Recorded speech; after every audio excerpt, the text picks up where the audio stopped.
Bismillah. Giving honor to God, I bear witness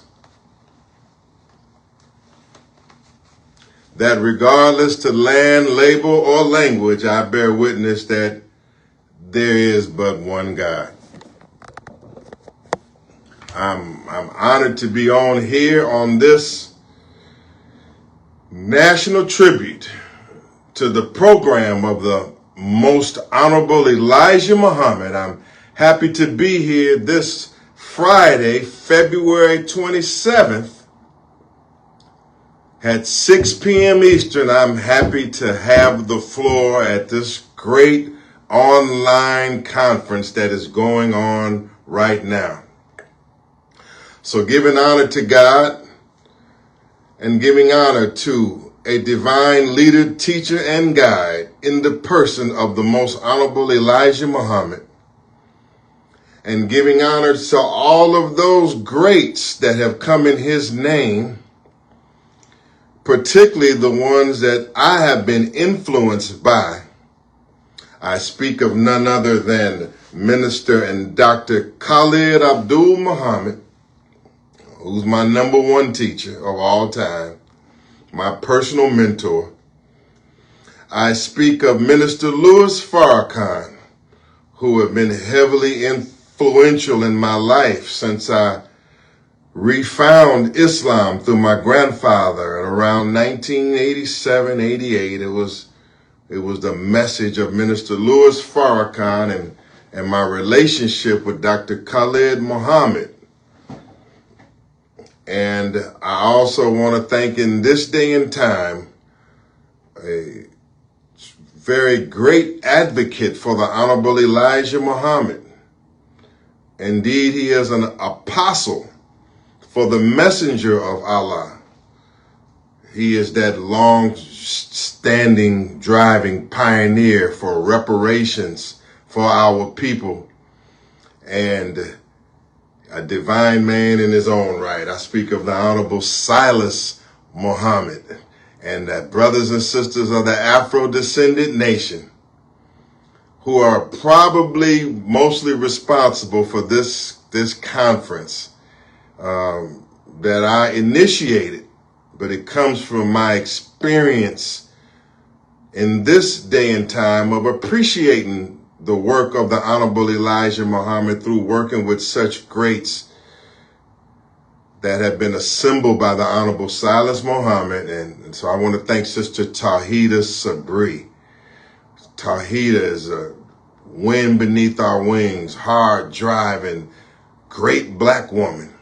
And the other laborers in the Afro-descendant nation, I want to thank them. I want to thank in this hour those that have helped us to put this conference together, and we'll hear a lot from them in the morning and throughout. I speak of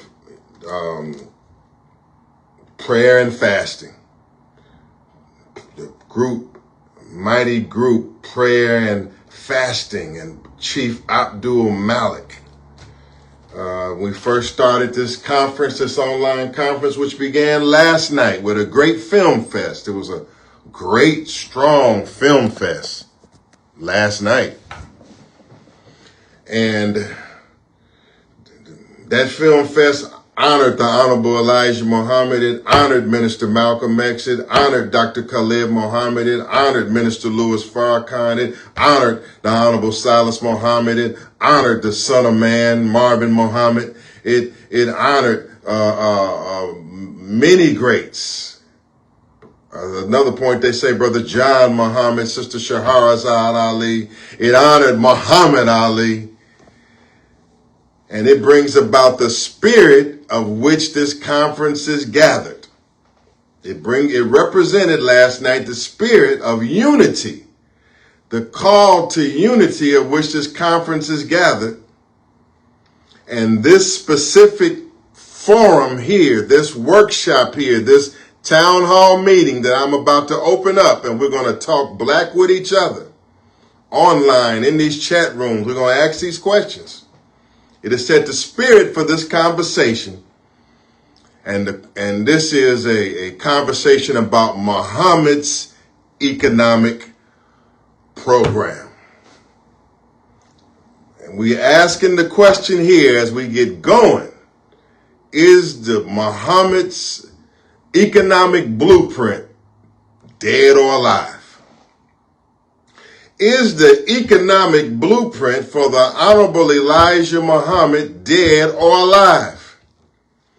Is the economic program of the Honorable Elijah Muhammad in this year, 2026, with the great controversies surrounding us here in the pits and the hells of North America, is Muhammad's economic program dead or alive? We're going to answer that question in the course of this open dialogue and this town hall meeting. I want to give a shout out to Your Immunity Project under one of my first teachers in Islam, is Dr. Abdul Alim Muhammad.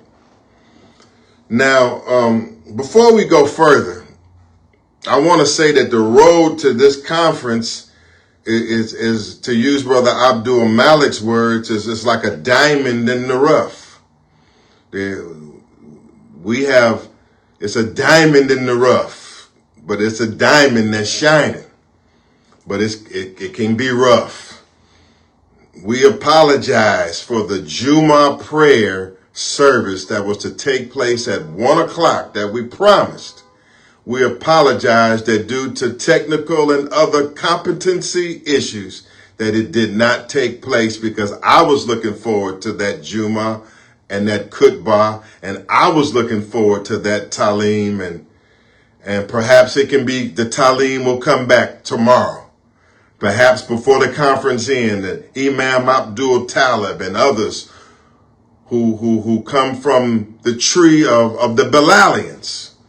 That's where the Bilalians were supposed to come in this morning, and Bilalians that love the Honorable Elijah Muhammad, and Bilalians that love black people. This was going to be their time to shine. So we apologize for that, because our word is to be bond, regardless to whom or what. But we're not going to fuss. But when it says, have you not learned that our word shall be bond regardless to whom or what? And that means that in making our word bond, it's supposed to be a hard driving effort. When we give our word and know our word, we have to drive hard to make it bond. That's why it says regardless to whom or what. Because they're going to be, whatever obstacles are going on, we are supposed to succeed and let nothing stop us. I am taught by the Honorable Khalid Abdul Muhammad that we are, and the Honorable Elijah Muhammad, that we are from the tribe of Shabazz. And one meaning of Shabazz is that which meets and overcomes all obstacles. That one who meets and overcomes all obstacles. The greater taker. The greater taker. That means in a struggle with a mission or a goal, if you are from the tribe of Shabazz, you are to take that which you are being challenged with. You are to overtake it and to overcome it. And because we are from the God tribe, you all know the teaching. So we apologize for not making our word bond, and we will make mistakes. I know that as they said in the lessons, that there are not supposed to be mistakes amongst the laborers in this world of Islam. But we are striving. We're striving to be better, and this is a process. I'm just letting you know that this is a process. Us coming to this table, bear with me for a minute. Us coming to this table is a process. Many of us have never worked with each other, have started to work with each other. Some could be skeptical of working with each other. Some of us have had histories with each other. And some of y'all have had histories with each other that haven't been good, and we haven't had histories that have been all good. They've been controversial. Think about this now, that this conference goes forth today. It's going on tomorrow. Some people will say, what in the hell are you all doing having a tribute to the Honorable Elijah Muhammad? What right do you have? What authority do you have? What are you talking about Savior's Day week? Is this a counterattack or some kind of counter opposition to the leadership of the Honorable Minister Louis Farrakhan and the Nation of Islam? Is this some kind of counter organization or movement or gathering of those who are in somehow opposition to Minister Louis Farrakhan, who is one of my teachers? Hell no. Hell no. That's why from the very beginning on all our flyers, we have determined that we would reward and award the Honorable Louis Farrakhan for the great works that he has done in the name of the Honorable Elijah Muhammad for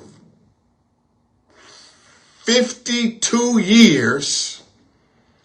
52 years since he came back, and all the way back to 1955, 70 years or more.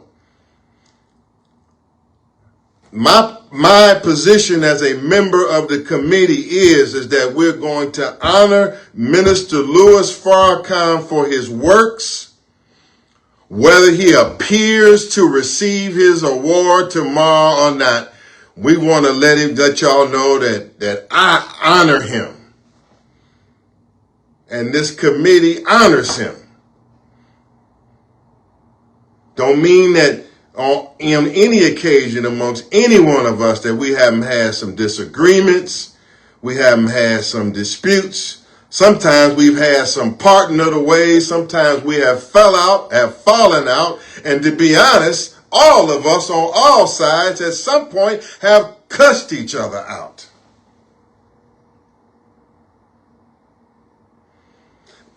Look, I wrote a book called The Book of Khalid.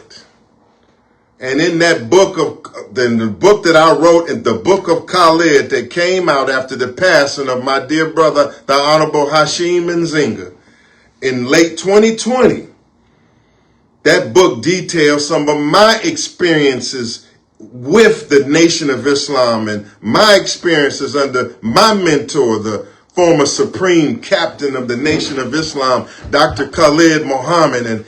And I just went back the other night and looked in my book. And my book it's a powerful book. It's a book that's a part of the history of the Nation of Islam. And it's a great book, but it's also has some controversy in it. It has some pain in it. It has some trauma in it. It has some serious things in it. And so I want you to understand that this conference, this gathering, these brothers and sisters that are listening, that we're also coming through some pain. We're coming through some trauma. We've coming through some hurt feelings. I have offended some of you. Check this out. I have offended some of you since 1988. And Brother Trent Hatchett, Brother Prophet T, and I started Unity Nation. I have offended some of you, and some of y'all have offended me. Some of you have offended each other. Now, I'm not trying to be naive here. I'm not trying to be naive at all. But what we are saying collectively is that we're asking the question. We ain't even answered the question. We're asking it. Can the hurt, can the pain, can the trauma that those are in the circle of Islam that love Elijah Muhammad, can they get beyond the offenses that they have committed against each other to perhaps unite around his program to do something for a people that are dying and on the verge of being placed probably in concentration camps? And will we be destroyed and go to our graves divided against each other, yet saying we respect the program of the Honorable Elijah Muhammad? So we had to make some tough decisions to get in the room with each other. So that wasn't in my script to say tonight, but I felt like I had to say it. Dr. Abdul Alim Muhammad is one of my first teachers. He was one of my first teachers in Islam. And I used to organize with him and work with him while working with and being mentored by Khalid Abdul Muhammad.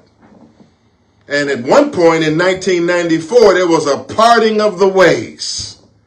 There was a parting of the ways. Khalid Muhammad was suspended. We went with Dr. Khalid Muhammad, and Minister Farrakhan people went with him, and things got messy. Things got ugly all the way up till my leader passed in 2001. There were hurt feelings, man. Trauma and drama.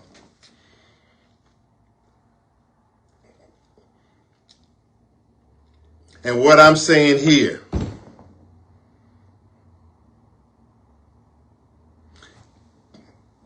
can we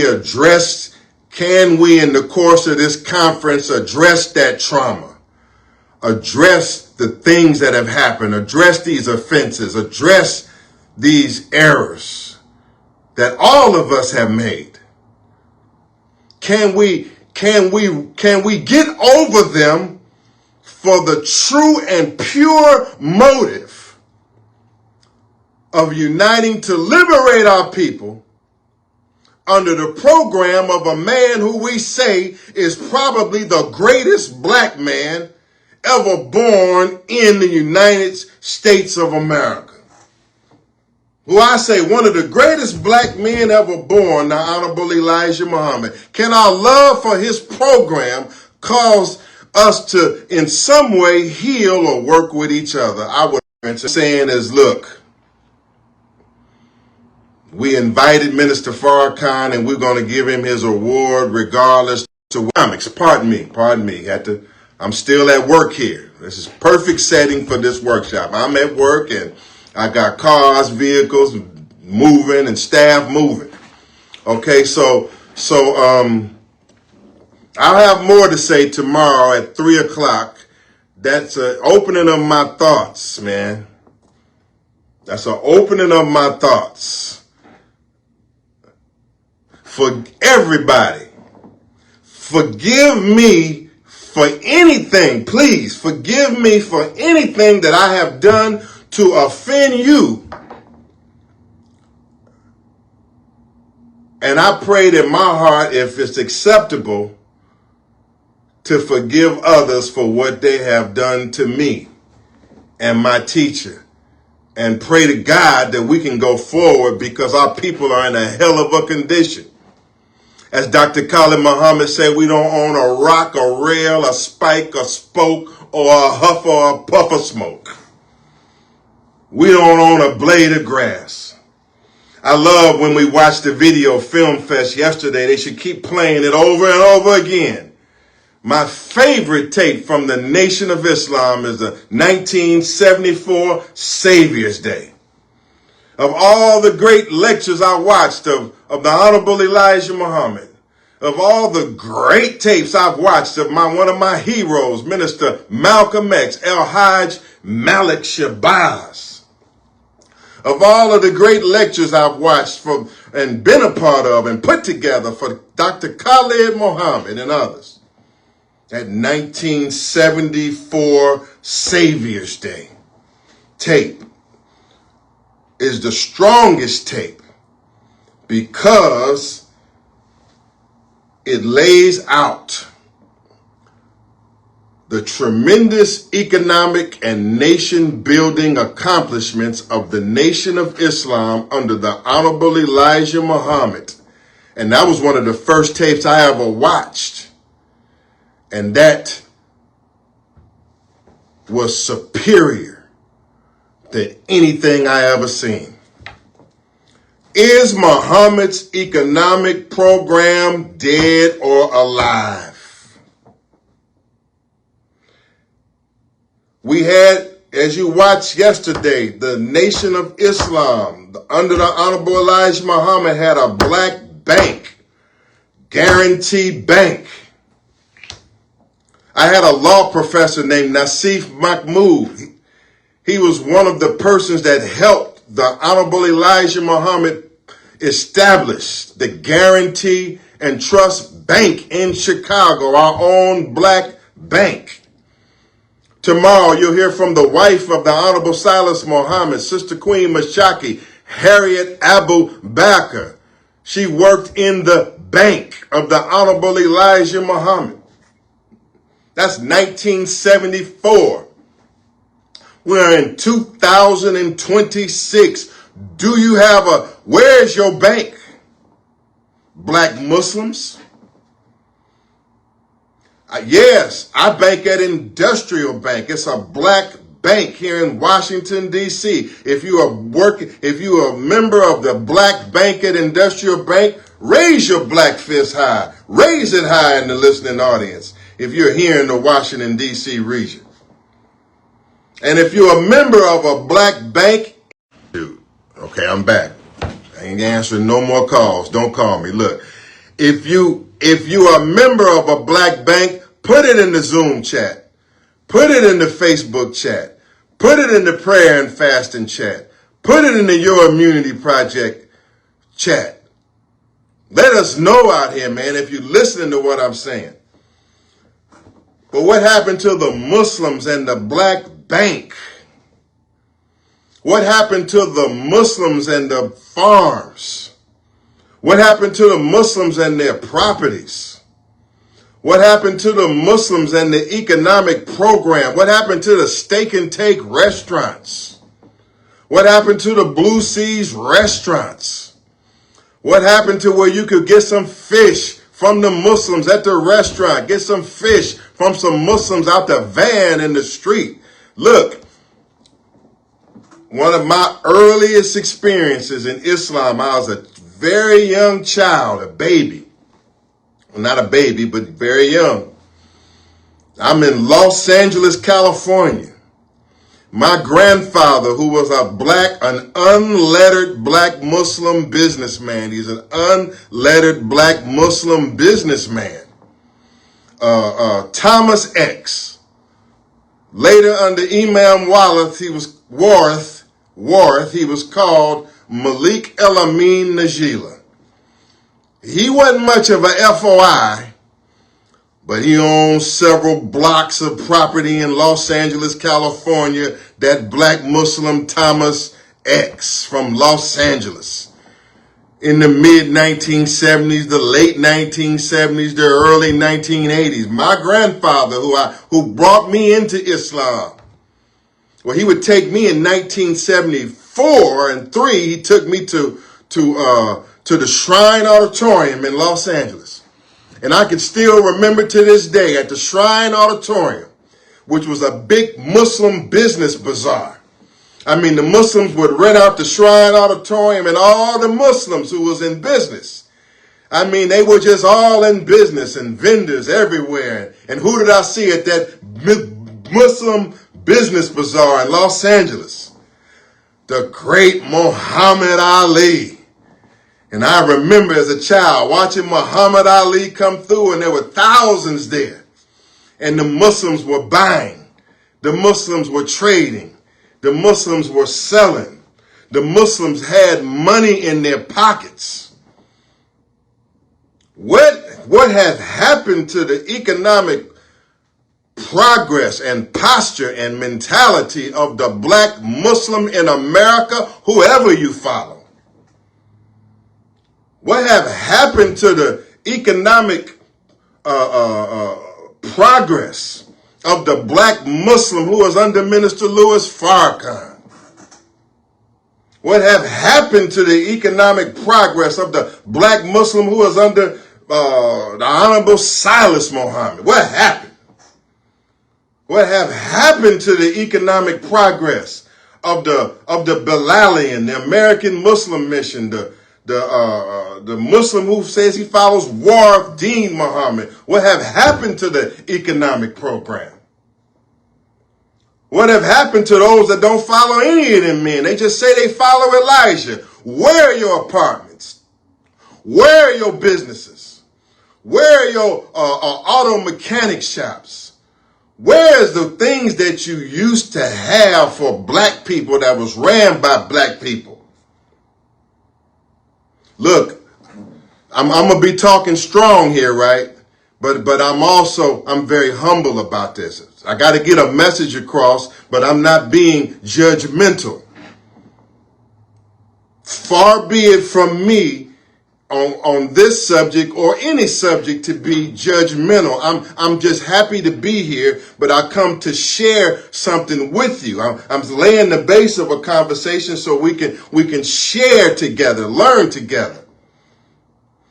Okay, so I'm trying to speak something to wake you up, but I'm not intending to offend you. I just want to spark some dialogue. And Dr. Aleem says deliberative dialogue. Well, let's talk about this finance. Let's talk about what is promised to the Muslim from Master Fard Muhammad. He says, you say he's God in person.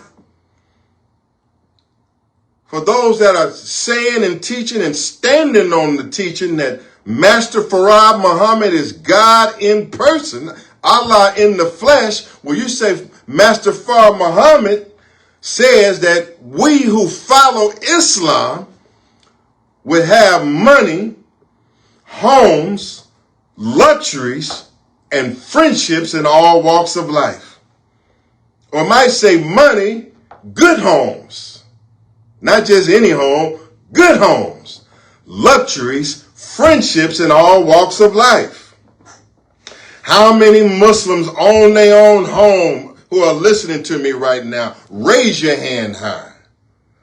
If you're a Muslim and you own your own home, your name is on that title, it's on that deed, raise your hand high. And if you got a good home that Allah have blessed you with, and you've been blessed by your hard work or circumstances, and if you got a good home that you love, if you can, raise your black hand high.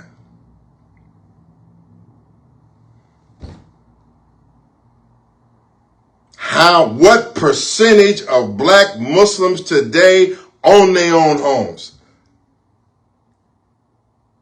Look, before we go further, I couldn't find nobody for this panel. Before we go further, we struggle weeks after week trying to find a panelist. Brother Hector Falou Muhammad of Falou of Security. I'm giving him a shout out. I'm going to talk about him in his absence. He's out of the country, but he's a panelist here. He's got a $3 million security business, $3 million annual income security business, Hector Falou Muhammad. I'll talk about him in a minute. I've been trying to reach Omar Kareem Muhammad, who's the brother of Talib Kareem Muhammad. I know these men from Howard Law School, and Omar Kareem is a Muslim. His family come from the Nation of Islam. He's a major developer in the Washington, D.C. area. I mean, he's big and he's a Muslim. He's not here, but just put that in your brain, that Muslims are successful economically, some of them. Now let's get back to this money, homes, friendship. Money, homes, luxuries, friendships in all walks of life. How many black Muslims have a home? How many black Muslims own a home? I'm not trying to offend you. When I wrote the book of Khalid, I needed it here, but I don't have it. In that book, there was a researcher that did some research on the Muslims, I think after the Million Man March. She's a British white woman that did research on the Muslims. And in that research, it said that 75% of Muslim men either live with 75% of Muslim men that have a wife or with a woman, they live in an apartment or a house that has the woman's name on the house or the apartment. Facts, data, and research that 75% of Muslim men were living with a woman, and that black woman that's on that apartment or the name that's on that house. And that was troubling to me, because it told me that the black woman is carrying the Muslims financially and economically. Now, maybe I could be wrong. Maybe she was wrong. Maybe that data I read, she was wrong. I want y'all to, when I open up, because I'm going to open up. This is a town hall meeting. I'm finna open up for straight up questions of every kind. If they can bring them on Zoom, bring them on. If Tahita, if you're going to read out the Facebook chat, the Your Immunity chat, you appear live on this Zoom and read the question so we can have interaction and a proper dialogue here. But I want to know for myself, is the black woman or MGT financially carrying the black Muslim? Because if it is, let's have a talk and get some remedies to it. We're not trying to shame or embarrass anybody. We're just trying to have an analysis and see if we can get some remedies to it. Money, homes, luxuries, friendships, and all walks of life. Is the Muhammad's economic blueprint or program dead or alive? Answer it in the chat right now. Is Muhammad's program, is it living right now? Is it dead or alive? Because even if it's dead, we say we with the God of resurrection, so we can still get out this condition, even if we plead guilty to being dead. Money. Do we have some money? If you got some money, raise your black hand in the audience. If you got some money. And when I say some money, I mean something that if you die today, that your babies or daughters will be able to inherit and have to live off of. That they don't have to be trying to find and scramble just how to bury you. Do you have some money, black Muslim? If you have some money, damn it, how much money do you have? We got to answer this so we can see where we are and understand why we must come together. And why we must end religious differences and squabbling and fighting about who God is, who the Jesus is, who the next Moses is. Was Elijah Muhammad Mary? Was he Jesus? Was he Moses? Who's the new Jesus? Who's the new Moses? All this religious arguing, but the people are poor, hungry, ragged, naked and out of doors. But we religiously arguing everywhere and can't hardly feed our babies in most instances. Not the way we should. I'm sorry about this. We gotta take a look at this core program of Elijah economics and say that we can do better collectively. We can do better collectively. Now, how much money do you have? Do you have $5,000 for emergency in the bank right now, black Muslim, do you have 5,000? Do you have black Muslim in the bank right now in case something happened, emergency happened, death happens? Do you have $10,000 in the bank right now? You tell me, how much money do you say you need in the case of emergency, and do you have it? And let's look the situation square in the eye.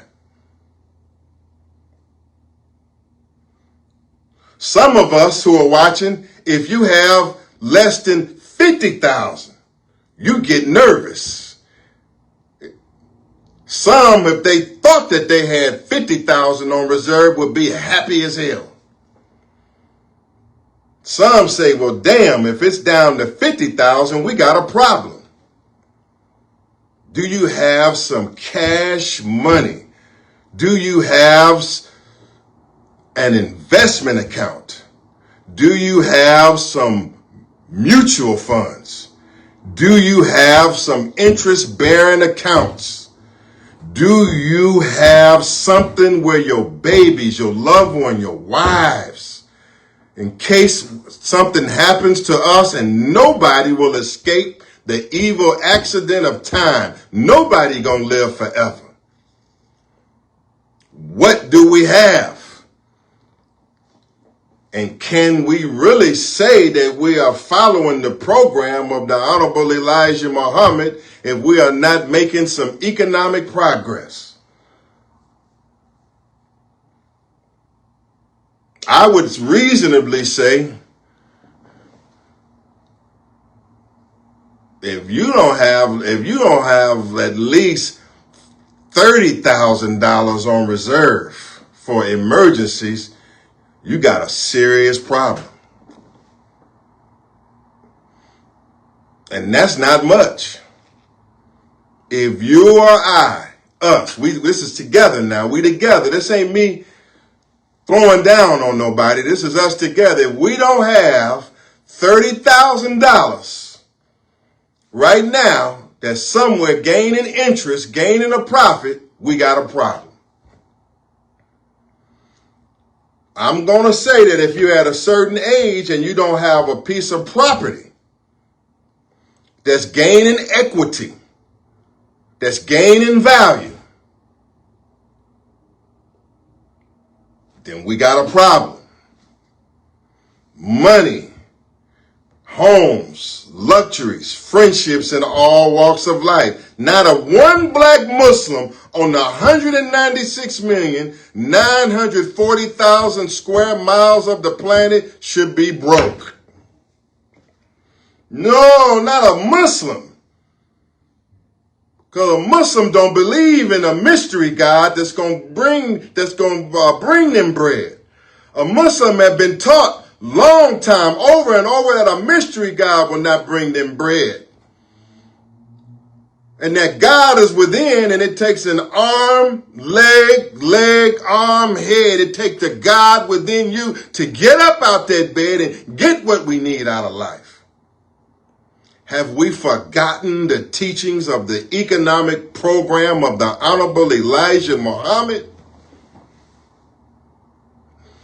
Even if we have forgotten it, the question at this conference and as we go forth is, can we recover? Can we recover?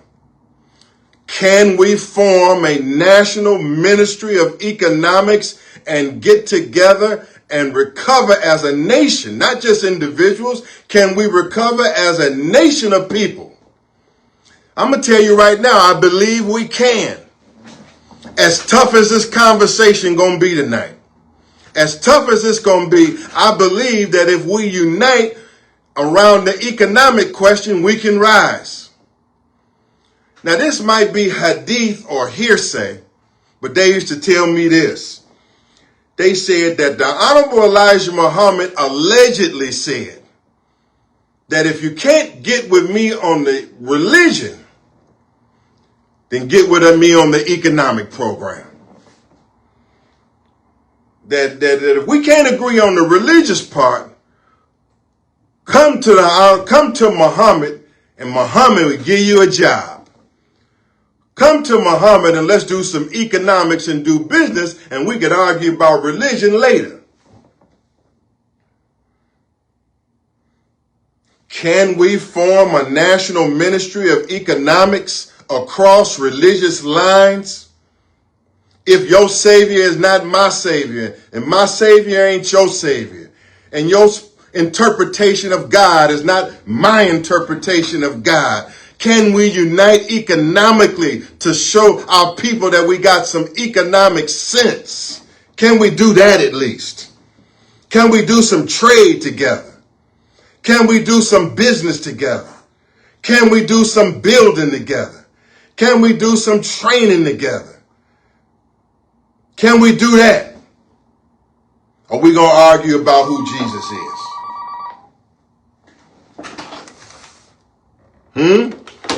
Are we going to argue about who Jesus is? I ain't got time for it.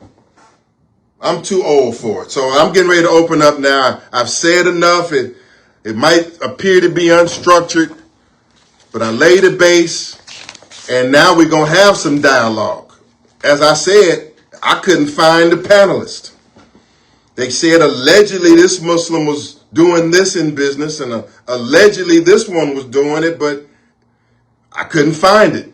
So maybe the business people are here. Sister Tawhida, if they in business, I want to hear from them. I want them to come testify about their businesses on this panel. If they know about real estate and have some properties in business, come on this line, Black Muslim, and share with us. It's a town hall meeting. It's a town hall meeting right here. I'm looking, put the word out right now before I open up. I'm looking for some Muslims in business. Some Muslims that know about property. Muslims that know about real estate. I'm looking for some Muslims that know about medical care. I'm looking for some Muslims that know about running a home health aid agency. Man, I'm finna talk, pardon me, I'm about to talk some business up in here, and I'm hoping to fire y'all up. Some of y'all might get mad, but I want you to rebut me. I want all the business people and the people that know about that finance and that money, I want to hear from them. Put that Zoom link in the chat of your immunity room. Put the Zoom link in the chat of prayer and fasting. Put the Zoom link in the Afro-Descendant Nation. Put the Zoom link on the Black Panther site. Put the Zoom link out. Let them raise their hand and let them testify so we can give hope to these people that the Muslims are not dead economically, but some Black Muslims are alive like they used to be at the Honorable Elijah Muhammad heyday. Come on, talk to me. Now let me tell you a little bit about myself in business, and then I'm going to take questions and open up. Okay, so once again, I'm talking strong because that's the way we talk, because I believe in what I'm saying. But I'm also telling you that I'm not being judgmental here. I'm also telling you that I'm being humble here. I'm not here to put nobody down here for nothing. I'm saying something, but I'm coming with some solution. I'm coming with some love. I'm coming with some compassion. I'm coming with some mercy. I'm not coming at you arrogantly. Now let's get down to some economic business. Okay. What is your business, Attorney Shabazz? Well, I'm in my law office right now. And I've been practicing law, and I've had my own law office since 1997 when I started. I started law in 1997, and I've had my own legal business since 1997. And I'm successful in the legal world in terms of business. I've had my ups and downs over the years, and probably some ups and downs would be attributed to being very active amongst Black people, preaching, ministering, being active. And sometimes I know some of y'all can relate. sometimes we do so much preaching, so much activism, sometimes we doing so much Islam that we have forgot economics. And we have been at a mosque when we should be feeding our babies and taking care of our families and then going back to the mosque. Okay? So very early on, like I started off like a rocket. When I started off in 1997, I was a rocket. I made like my opening year due to my zeal and my ability to connect with people and using the teachings, using my ability to personally connect, attract my services and my legal services and my business. I took off in personal injury. Way back then, I started right off for myself. I made like $150,000 a year, just $150,000 straight up. And I was burning on accidents. Well, what you doing with car accidents? What's up with this car accident? He car accidents. Nigga, personal injury is a big business in the black community.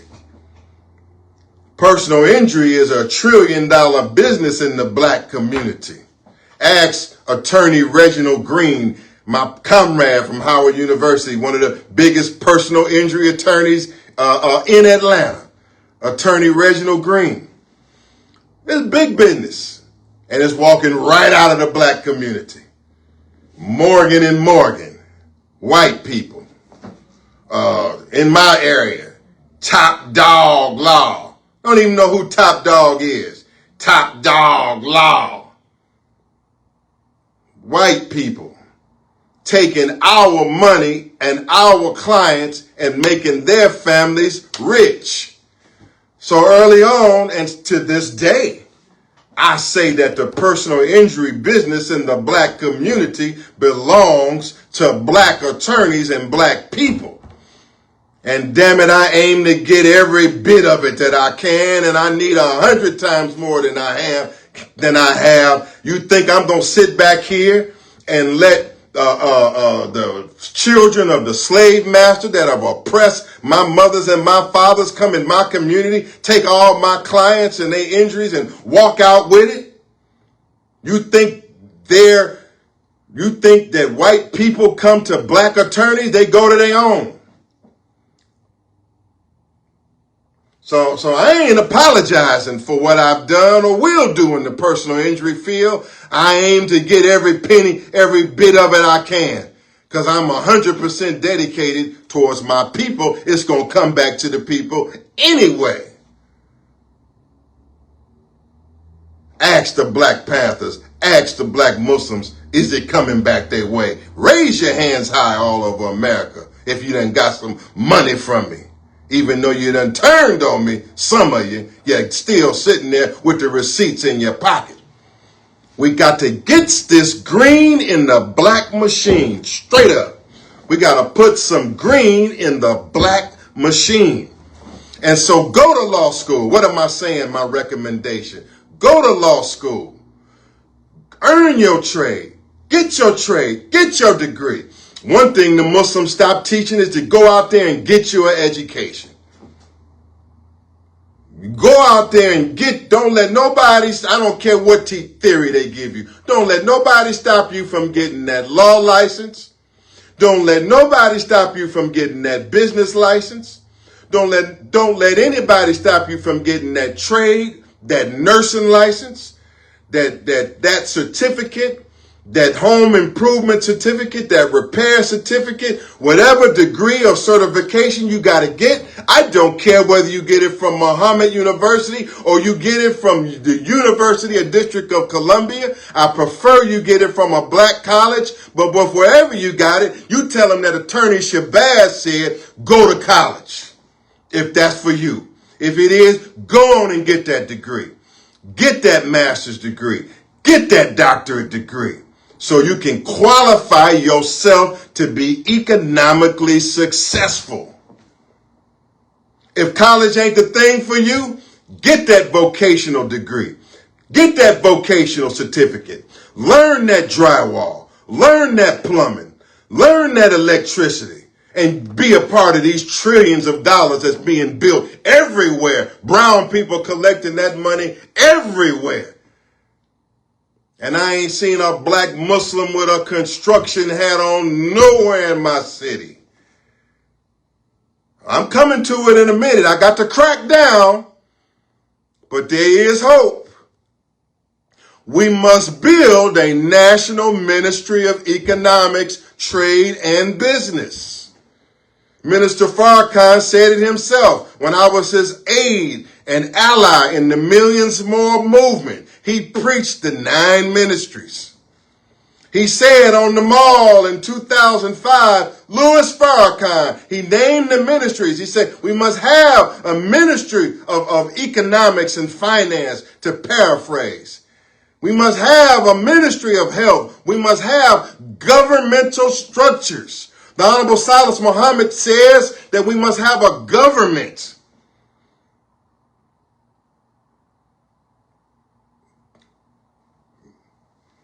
Hope they ain't cutting me off, y'all. Am I still on? Everybody just cut my cord up in here, man. Because it's Ramadan. I ain't ate all day. Ain't got nothing in my stomach. I'm full of fire right about now. Okay? All praise is due to Allah for the Honorable Elijah Muhammad and his program. Minister Louis Farrakhan said that these ministries are the key. You in the Nation of Islam that follow Farrakhan, you were saying this for years. We have to have a ministry of economics, a ministry of trade, a ministry of health. We have to have these ministries. We have to have structures where the qualified learn amongst us, pool ourselves together, and help to compartmentalize and lead our people out this condition. Do you agree? Now I'm going to ask you this. Do you agree that we need a national ministry of economics, trade, and finance amongst our people, regardless to religious sect? Do you agree? And raise your hand high. Because if you agree with that, then you agree with Minister Louis Farrakhan. And you agree that which Dr. Ableem is teaching and prayer and fasting is teaching. And you agree with the Honorable Silas Muhammad. He's teaching that we must have a government of our own. Well, you can't have a government of our own unless you have a treasury of our own, a finance department of our own. Do you agree with Mr. Son of Man, Marvin Muhammad? Do you agree with him that, did you see his video? You may staunchly disagree that brother Minister Marvin Muhammad, he's the son of man, he calls himself. You may say, well, he ain't my son of man. Well, I got to be honest with you. Hell, he's not my son of man either. But hell, I tell you this, he's a divine black man who can build with his hands. Did you see that black man and the God in that black man, Son of Man, Mississippi, how he built that facility from the ground up with his hands? Did you see him put the parts together with his hands? Did you see him labor with his hands? He ain't no pretty boy. So that's why I will unite with him. That's why he's here. I don't know about all these titles these Muslim leaders are carrying. All I know is when I see God and a black man, and I see a black man building, I say, there go God building. See? So, all praise is due to Allah for Minister Marvin Muhammad, the Son of Man. Okay? That's his name. I respect him. I respect the new nation, his new Nation of Islam. They down there building in Mississippi. The work speaks for itself. I'm coming back on track here. So I've been able, sisters and brothers, to establish a successful law practice, and it can go much further. That's just the injury department. By God's grace and by Allah's grace, I would never go hungry. Long as I'm healthy enough to get up and go to work, I can serve somebody. I can help somebody.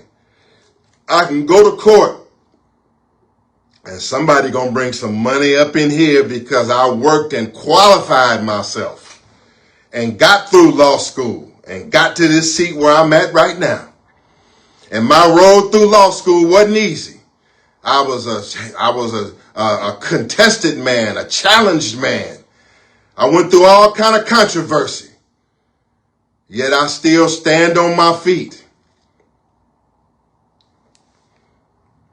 What else? What other kind of business do I do? Man, I'm a real estate man. Tahita Sabri and others right now, they are sitting in real estate and properties that my companies own. Right here in Washington, D.C. You know, when I graduated law school, my grandfather, we drove down Florida Avenue. They say, you're going on a long time, man. Let me preach this, man. I'm coming to an open. As soon as I finish whatever I'm saying in a minute, I'm coming, man. But rock with me. My grandfather drove me down Florida Avenue in 1997. Me and my mother. I'm going to tell you about my mother in a minute. Because she the coldest business person I know. Next to Elijah Muhammad is my mother. But I get to her in a minute because I'm a product of my mother and my father and grandfather. And I'm only saying this so we can pick up on some economic points. He drove down Florida Avenue. He pointed at all them empty buildings. He said, Malik, you need to get that building. Malik, you need to get that building. It was all boarded up and burned out in Washington, D.C. from the 68 riots. All up and down Florida Avenue. All over there on 13th and U Street. 13th and T Street. 12th Street. It was all down. How much were them houses going for? $30,000. $40,000. You get your hands on that $30,000, $40,000 property at that time. You deal with the little amount of taxes you got. What are them buildings worth now? Open the door. It's open. Give me 1 second. You got to give me 1 second because I haven't eaten all day and I got to at least make sure they leave my food. 1 second. Put your questions in the chat room. I'm coming right back.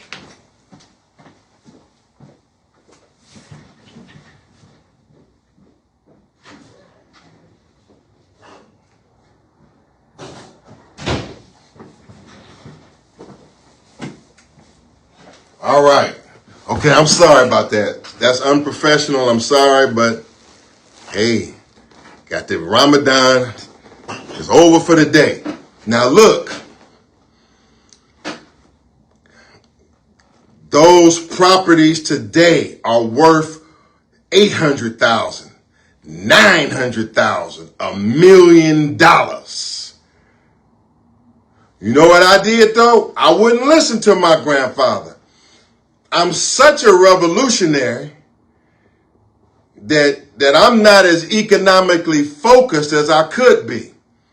I'm so much into the teachings and into preaching, which is good now, don't get me wrong, but I'm missing the fact that I should have put deposits and I should have bought 3 or 4 of them buildings.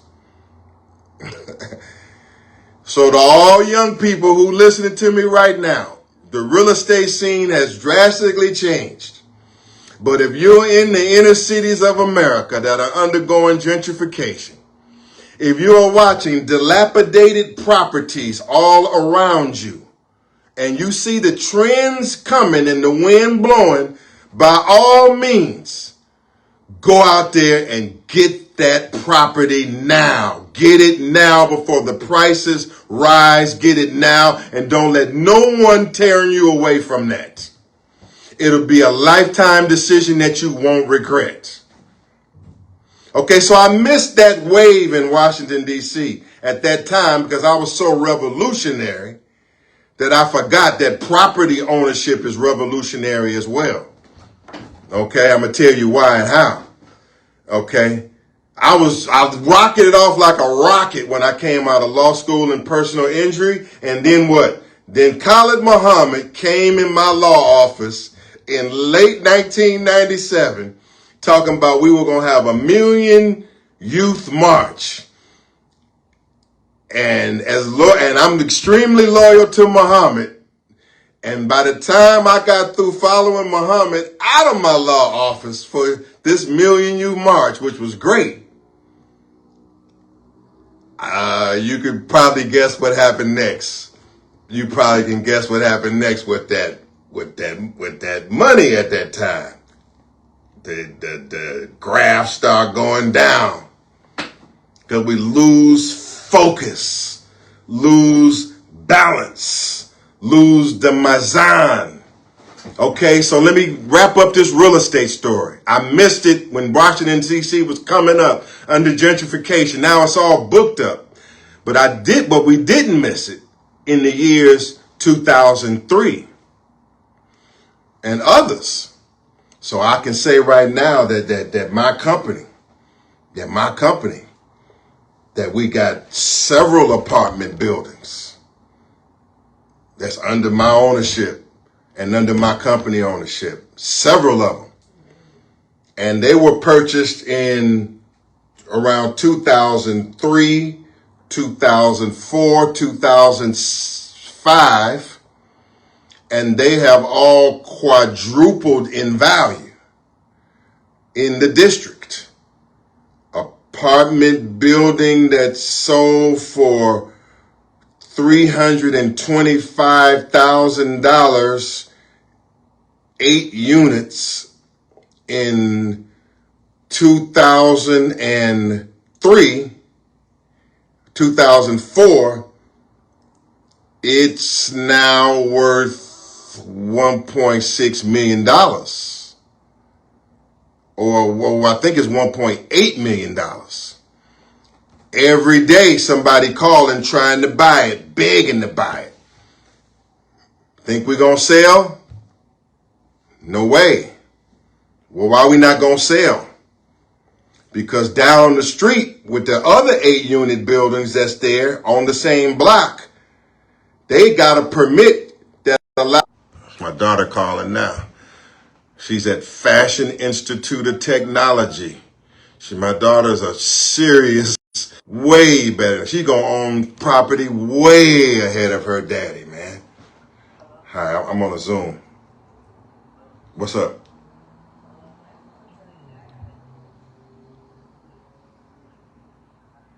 Okay, I don't know if I'm going to prove all that. Now, you hold fast. I'll call you back. Now, I need to talk to you about that. Yeah, I'm going to question you on that. You need to. All right. I got to keep track of it. Got to keep track of these little sisters out here. Keeping track on them. Okay, now look. Sorry. Down the street, look. Why won't we sell if it's worth $1.8 million? I mean, you could walk away with some big money right now. All down the street, the men with the 8 units, you know what? They went and got a permit, some big developer, and they now can build 16 units out of the 8. And they buildings is going to be worth $5 million. 16 unit. What you think we're going to do with the 8 unit? You think we're going to sell it? Or you about to see that 8 unit become what? 16 units. And continue to bear and bring in income into perpetuity beyond my lifetime, to the lifetime of my heirs. We have to live not for self, but for our heirs. So it's similar stories for me across the district. I could be much bigger though. I don't even consider this big. You talk to Omar Kareem, a Muslim, and he building recreation centers and all of that. That's big. But this ain't bad, but it could have been better. But it's still a sign to you who are in the ghettos of St. Louis and those other cities, when you see that market changing, When you see the white people coming in your neighborhood and buying that property up, you need to be ahead of it. And so it's the same story throughout the District of Columbia. Over there where Sister Tahita Sabri is at right now is purchased at, I don't know, sorry. It's all, it's worth 700,000, 800,000. I mean, if you bought property at the right time in the district, it's doubling and tripling and quadrupling. That's equity. That's equity. Equity means something. Don't let anyone tell you that equity doesn't mean something. If you're sitting on $1 million, $2 million, $300, $5 million worth of equity, that's power and money to leverage to buy more property, to invest in more business. Equity has value. Getting that property at the right price, maintaining it, making money with it along the way. This is part of the program of the Honorable Elijah Muhammad that y'all we're going to talk about tonight. Real estate and property. My last point, and I'm closing, but we talking business here. This is a business meeting. One other field that I have been in for years.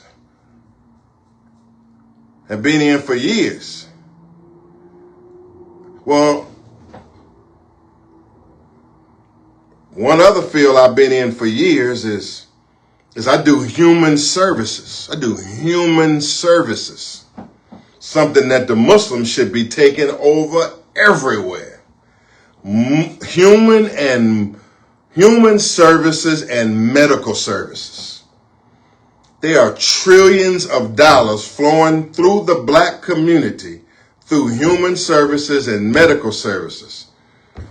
Home health care agencies, nursing services, serving different populations of needy, the disabled, youth, and others, all throughout America, all throughout the district in America. The money is there. The contracts are there. How many Muslims are doing it? How many Muslims are doing it? I used to get them right out to jail. I used to get them out of the jail at the Department of DYRS. I used to get them out of the jail. And through the teachings and the program and the spirit of Elijah Muhammad, while I'm being a lawyer, I'm also taking care of this kind of population in that real estate. I'm housing this kind of person in that real estate. Sometimes I'm getting a Section 8 rental. Sometimes I'm getting an agency rental, but more so I want that program. I want that program that gives you that rental, but it also gives you that program. Y'all missing me. I know many of y'all done left y'all now, but you know who I ain't left? I ain't left that African.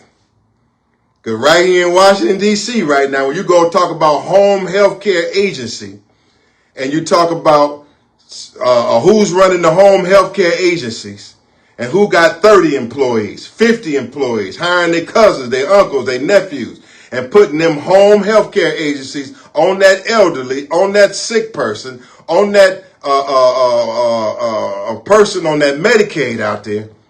It's your African sisters and brother. It's not that black Muslim. So I said it before online. I have a total of 40 employees. I have legal employees, legal consultants. I got employees in the medical field and the human services field. I got executive directors and staff. And I'm able to say here today from my family and in the spirit of Elijah Muhammad, from the training of my mother, who trained me in human services. She trained me how to serve people and trained me how to staff and quality assurance and human resources. She told me how to take control of the money that's in our community because it's your money. The dollars in your city that's taken from the taxes in your city and ultimately was stolen from us and through discrimination and slavery all the way back, all of the money is yours. But if you don't know how to get it and access it and use it, then you're going to be begging Social Security for a damn Social Security check every month. And so to conclude, I'm recommending medical services, human services. I used to say to myself all the time, why aren't the Muslims doing this? When I'm dealing with the kids in the youth services and out of jail and they paying for them kids. They paying a daily rate to take care of these youth. I say, well, why ain't the Muslims doing this? I say, this is perfect for Muslims. They would take over this business because they the best and the cleanest and the efficient at serving people and relating to people and resurrecting the dead. I go to a business meeting in my city. I can't find a Muslim nowhere. Not a black Muslim. It's many times I'm the only black Muslim in real estate services, business meetings, real estate meetings, human services meetings. I would be the only black Muslim there. But the African brother and sister, they right in there. They hiring people and they taking over medical services, taking over serving human services, taking over services of the disabled, taking over. They forming their LLCs, forming their companies, qualifying, training, and now they living well and going on to what y'all call heaven on earth and leaving too many Muslims behind. Look, sisters and brothers, I've touched on enough. I've said enough. I'm ready to open up. I'm ready to open up. So let's open up. I'm ready to take questions. I'm ready to have questions read. I'm ready for people to talk. Let's talk business. What am I saying for those who are tuning in? The question here is, this town hall forum has Muhammad's economic program dead or alive? Is Muhammad's economic program dead or alive? And if it's dead, can it live again? Can we get over religious differences and do some business and trade together? Can we have a national ministry of economics across sectarian religious lines and unite and do what the Honorable Elijah Muhammad gave us the greatest example of? Let's open up. We go right on into it. If you're in business, I want to hear from you. If you're in real estate, I want to hear from you. If you're making some money, I want to hear from you.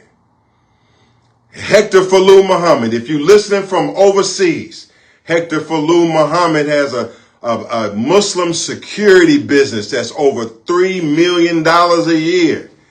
He has employees everywhere.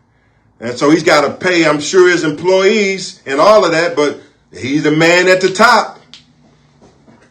Do you have executive director calling me now? My executive director. Hold 1 second. I'm going to call her on the other line here. They calling me about my patients. I'm Attorney Shabazz in my law office, and I'm Dr. Shabazz when I'm serving my patients. But my executive directors, where they from? The Caribbean. Oh, they done came in and took over. The Caribbean sisters. And they hard working too. Caribbean folks. Shoot. They done took over my business. Hold on 1 second. I got to stop them from calling in so much. Hold on. That Caribbean black woman, let me tell you this, that Caribbean black woman. Now they some efficient, hard-working folks. Why is it that people from brothers and sisters from the Caribbean come here and are more successful than blacks here in America? Why are they coming in here taking over? Huh? Yes, ma'am. I'm on a Zoom call right now, but we're talking about you. It's all right. We're talking about hardworking Caribbean black women who are in human services that are coming in and doing well and surpassing what we call Lazarus, black man and woman of America. How y'all took over. Took over my stuff too. It's okay. What's going on? I got to get off though.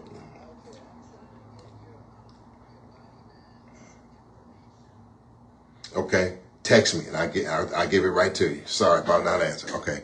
All right. Okay, am I over here on Facebook Live? Am I stuck here or am I still on? Let me see, am I on over here? All right, I hope I'm on.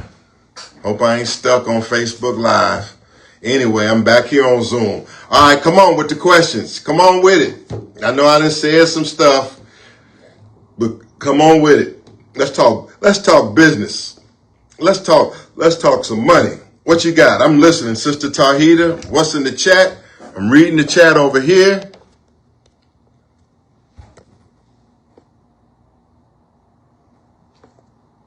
Let's see if the chat working on. Okay, seem like I'm doing. I'm asking everyone to unmute their mics and turn their cameras on if they want to speak. There are actually no questions in the chat. I won't accept that. I won't accept that. Otherwise, I'm going to declare the Muslims dead. If they don't have any questions about what I said, then we are dead and we go on to the eulogy. Okay, but now this part one, I can go back on Facebook Live. While you go in the chat, go on my Facebook page, go on Afro Descendant Nation page, go on Prayer and Fasting, Your Immunity. We're taking questions. Let's go in there, and then I'm going to go back on. Okay, they say I'm still on. Okay, I'm still on over here. I'm still on. Is my Facebook Live still running? I'm running this twice. Is my Facebook Live still running? Okay, they throwing up a thumb. Okay, good. Come on, man. I'm not accepting that. I'm looking right here. I see Rashonda Kareem watching. I see y'all watching. I need y'all to either testify to your businesses there it is. Testify to your business or ask me a question about business or what we need to do in business. All right. And I'm going to go up and down my page. I see a lot of people chime, so I'm going to read all my comments.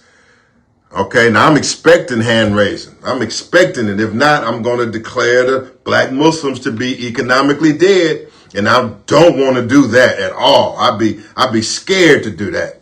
So let me hear you. Let me hear you and send the questions in. Omar Kareem, this your talk, Omar Kareem. This your business. I need you to say something. Brother Omar Kareem, he's a business. He's about that business. Here we go over here. I'm looking, I'm reading. I'm going. Yasuk Shakur, Black Panther Line. Shout out to the entire Black Panther movement. Thank you, Black Panther movement, for hosting this on your page also. Thank you for tolerating all this Black Muslim talk. And soon we're going to have the Black Panther talk, and it all works together because the original Black Panther program come from the Nation of Islam Black Muslim program in the very beginning. But that's another subject. But shout out to Yasuki Shakur. Okay, I'm reading over here. Got questions on Facebook Live now. I need y'all to tell me that I'm wrong, that the Black Muslim program of economics is not dead. Okay, I'm reading. You can come on live. If you're on Facebook Live over here, request to come on. If you want to come on. Chaz Muhammad says if we were following the economic program of the Most Honorable Elijah Muhammad, we would have economic progress and not just a holy hustle. That's what Chaz Muhammad says. Sister Abunga Chuma, Sister Chuma, Yasuk tagged her. That's a woman that does business. She's not in the Black Muslim circle, but she got her own security business. She's holding her own weight. Now, y'all talk to me about this money now. Now, here's somebody else saying, I'm sick and tired of all this talk and no action. I believe most of us know what's needed. Let's stop talking and get busy and put our hands on the plow. It's more complicated than that. No, we have to have business seminars. We have to have training seminars. We have to be qualified to know what we're doing. This ain't one of them moves where you just say, make it happen, brother, and you just go make it happen. That don't work when it comes to business. The only make it happen, cold make it happen move is to just straight up go rob somebody, and y'all ain't finna do that. That's the fastest make it happen, and nobody here is gonna do that. You have to know what to make happen, how to make happen, who to make happen with. What am I talking about? How many of y'all know what a 1096 form is? How many know what a 1096 is? IRS form. How many know what a 1090? How many of you have? Okay, somebody may have a question. How many of y'all have issued a 1099? If you got a business, have you issued a 1099? I know some of y'all have received a 1099. Have you issued a 1099? Do you know how to incorporate a business? Do you know the fundamentals of even setting up a business, staying licensed, taxes? Huh? Do you know about that? I need to know, do you know? So we can grow together. Okay? But I will say to Nana Amen. Nana Amen does not seem to be Nation of Islam. And what I say to Nana Amen is that this discussion here is hopefully designed to be a base for the formulation of a national ministry of business and trade, an act of self-determination, a structure of self-determination where business people, developers, real estate people, entrepreneurs, salespersons can come together and support each other.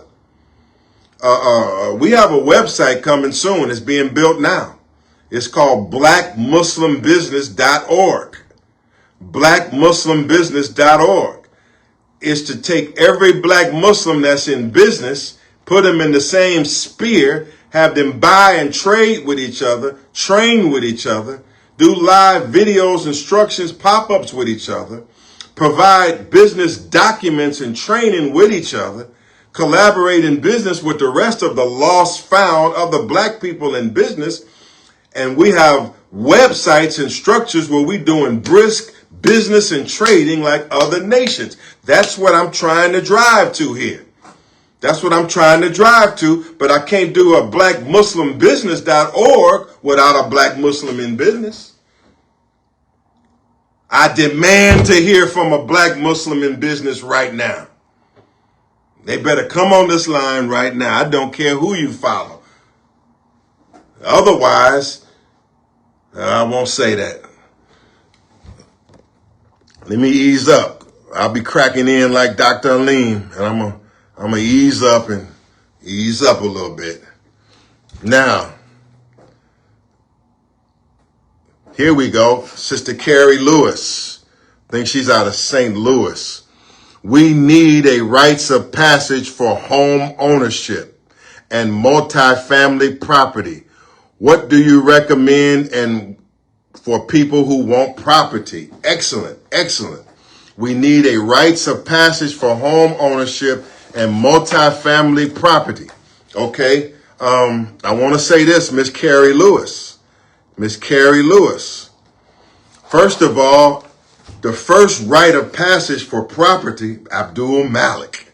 The first rite of passage in home and property is the rite of passage in your own household, amongst your own seed, amongst your own children. You see, that young lady who called, and my daughter right now, we do rites of passage. She understands that one of my houses in about a year or so is going to become her house. She's going to have her name on the deed, and she's going to collect the rent over there. And she's not going to be asking daddy. She's not going to be asking daddy, can daddy give me some money? She's going to maintain her property and run the business, and she's going to collect her rent. That's the rite of passage that I'm running on an individual level. I got a business that I've run for years in human services. Well, what is the conversation I had in the rites of passage, Miss Carrie, with my daughter? I'm letting her know that this summer you're going to be running the business, that you're going to earn your check from running the business for your daddy, and you're going to make you some good money this summer, and this is your business for the future. I tell my daughter that you are the granddaughter of a great black woman, Doris Evans, who is a giant in California. My mother and her grandmother in California, my mom owns a whole block. Her building stands up tall on the whole block. She make my stuff look little. The whole block. And what does she do? Special education for black people on Western Avenue in the ghetto. What has she done for our people? She's taken some of the worst gang members, rolling 60s and others and gang members, and got them out of and got them educated and got them out of hell and got their lives right, and served many people over and over again. And she done well for them, well for her employees, and done well for herself. I tell my daughter, you in the lineage of your grandmama and your daddy. This is your business. So the rites of passage first begins in the home. And we got to make reform so in the home, our children don't look at the parents as being failures. Otherwise, they will go back into the white man's world. Now, further to close on that question, ma'am, collectively, outside of the family, and of course, one-on-one, I'm here to mentor on whatever little I have to offer. I'm here to mentor. But we also envision structures, a National Ministry of Economics and Trade, and websites, whereas you can get tutoring, mentoring, resources, and assets to know what to do with your real estate and how to do it, and whether you want to take private rentals, Section 8 programs. What about maintenance? So, ma'am, what we're doing here is we are going to form structures where we can have training, access to resources, documents, access to experts, and access to capital. Access to capital. Oh, there's so much to talk about here. Does your credit score matter? Can you even compete in this arena if you don't have if your credit is jacked up? Can you even compete in this arena if you don't have some cash assets? Oh, there's a lot to talk about.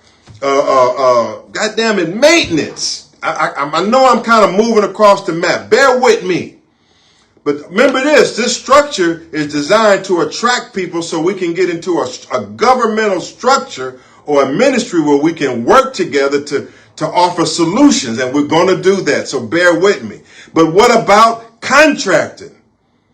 What about the black contracting? It's trillions out here. Even in my little companies and my little efforts over the many years, over 20 years, well, it's been at least $2 million or more have been spent on remodeling, fixing, repairing, decorating, plumbing, electric, drywalling, this falling in, that, fixing a roof, this and that and the other. Some millions of dollars have been spent by my companies. And I'm sorry to say this. I'm very sorry to tell you the bad news. 80% of that money went to Hispanics and brown people. I am so sorry to tell you that. That in my own efforts, as black as I am, blue black, charcoal black as I am, I've gone through 35 black contractors over the years. And they are running from me like Roger the Rabbit. I mean, I can't find hardly one right now. And that money could be theirs. I'm not saying that they're not black qualified contractors. They are.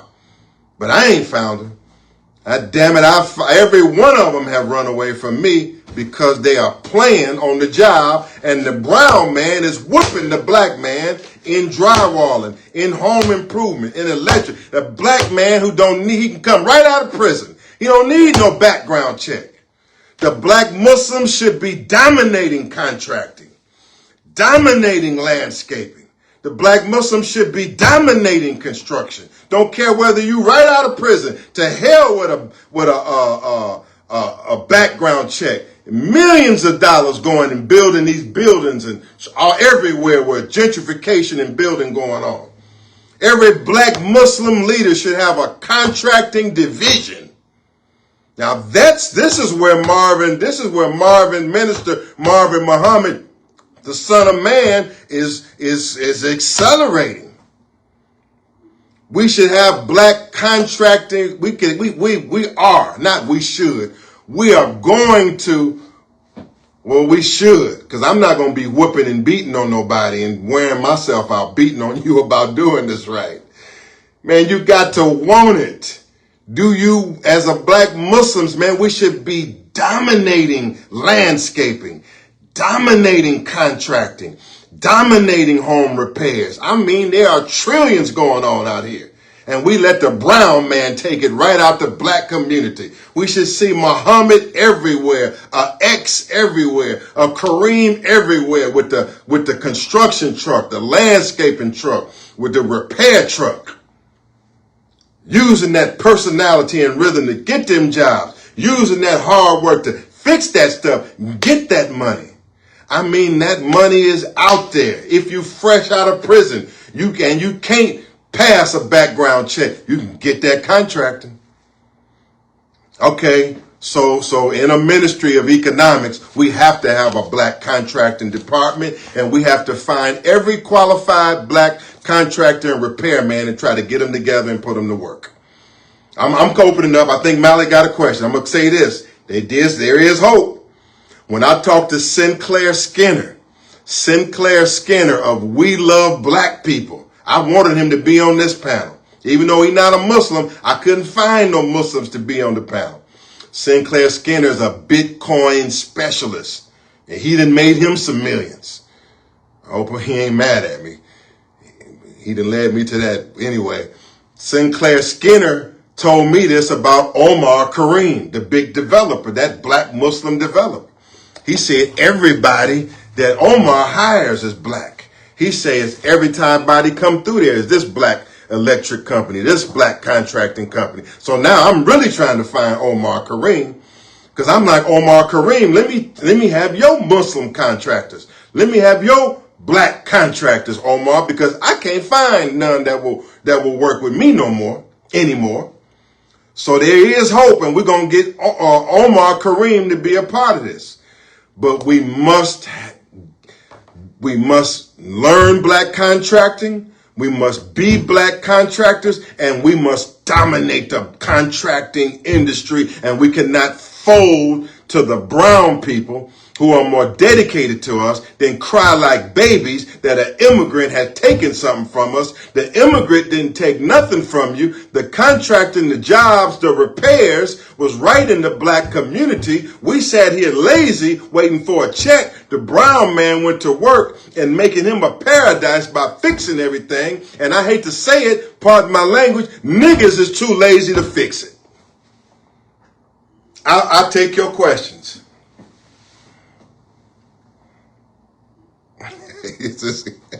We good?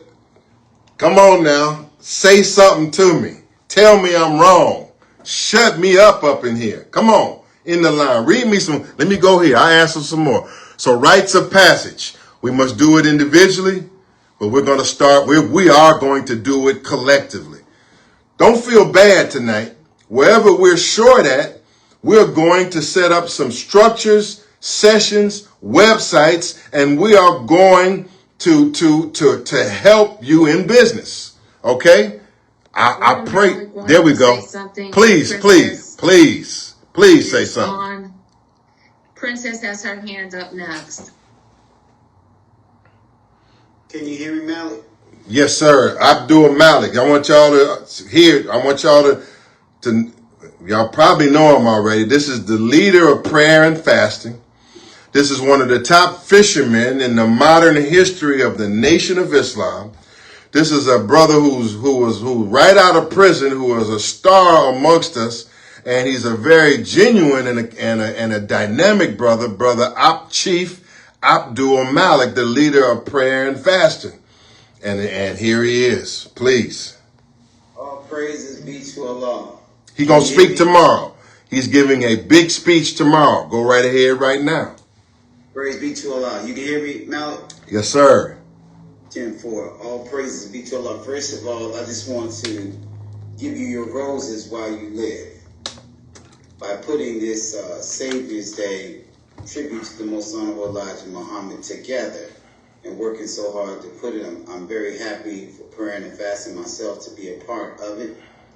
And I think this is monumental because this is the first time I even ever met Silas Muhammad and his community. And I've been in the nation for 33 years.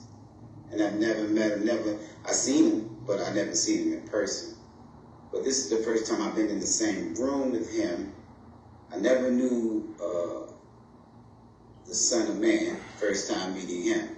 So this is monumental because not only do I know them, I even have phone numbers on all these different people. So we're building a brotherhood, a true family, and you're doing what the messenger told us to do. He says our unity is more powerful than an atomic bomb.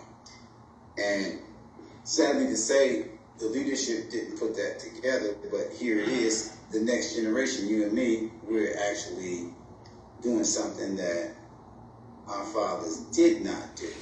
But I like this economic situation because I got blacked out of business too.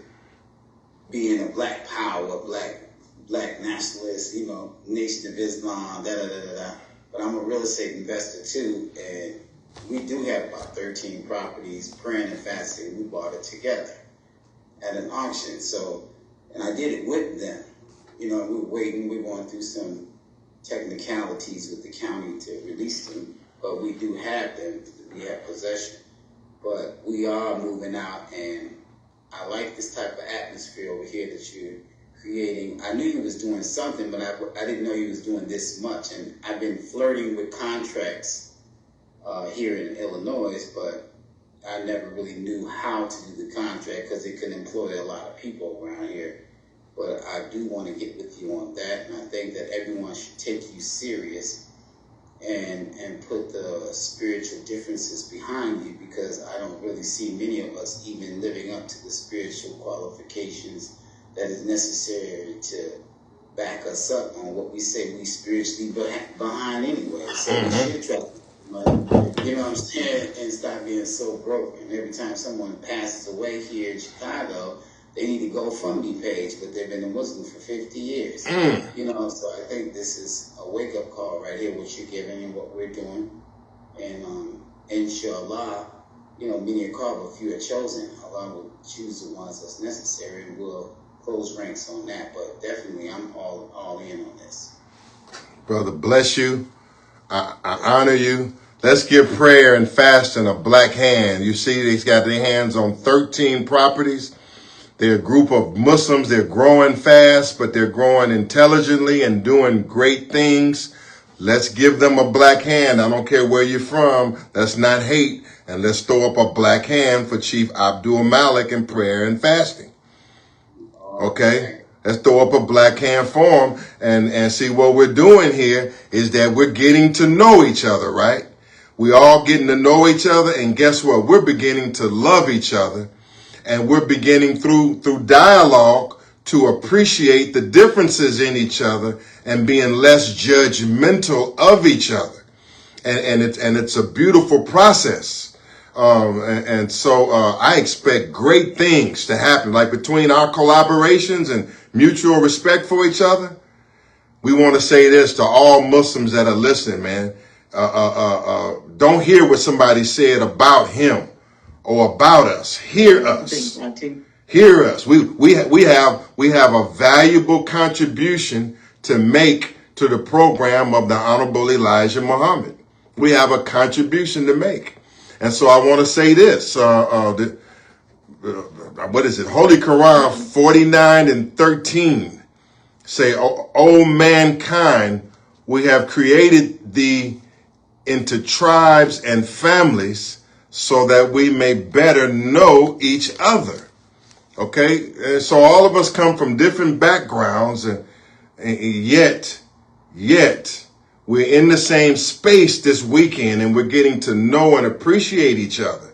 And we're not just talking. Before this conference began, we said that we in this conference, that it would not be just a feel-good session. We said that we will be talking towards an objective.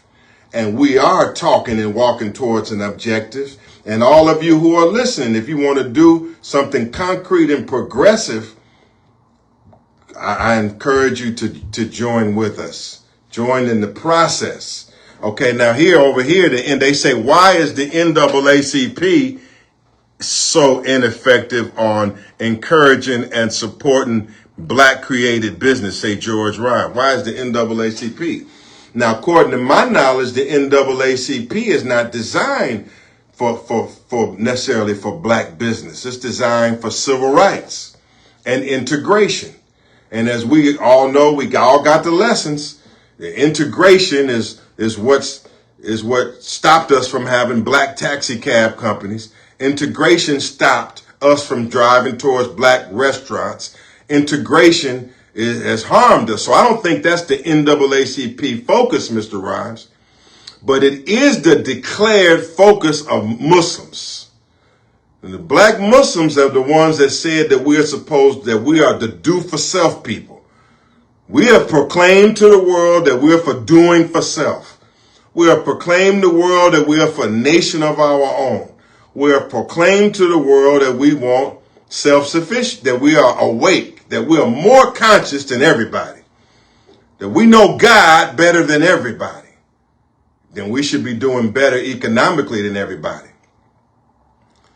Why is it that I can't buy a fish sandwich from a Muslim hardly nowhere in America? That's crazy. I can't even go buy me a fish sandwich from a fish house like I did when I was a baby under the Honorable Elijah Muhammad. It looks bad, but it could be turned around in a day. If a black Muslim had a fish house in Washington, D.C., and they were blasting the teachings of Louis Farrakhan and Malcolm X and Silas Muhammad, people would come from all over the region just to buy that black Muslim fish.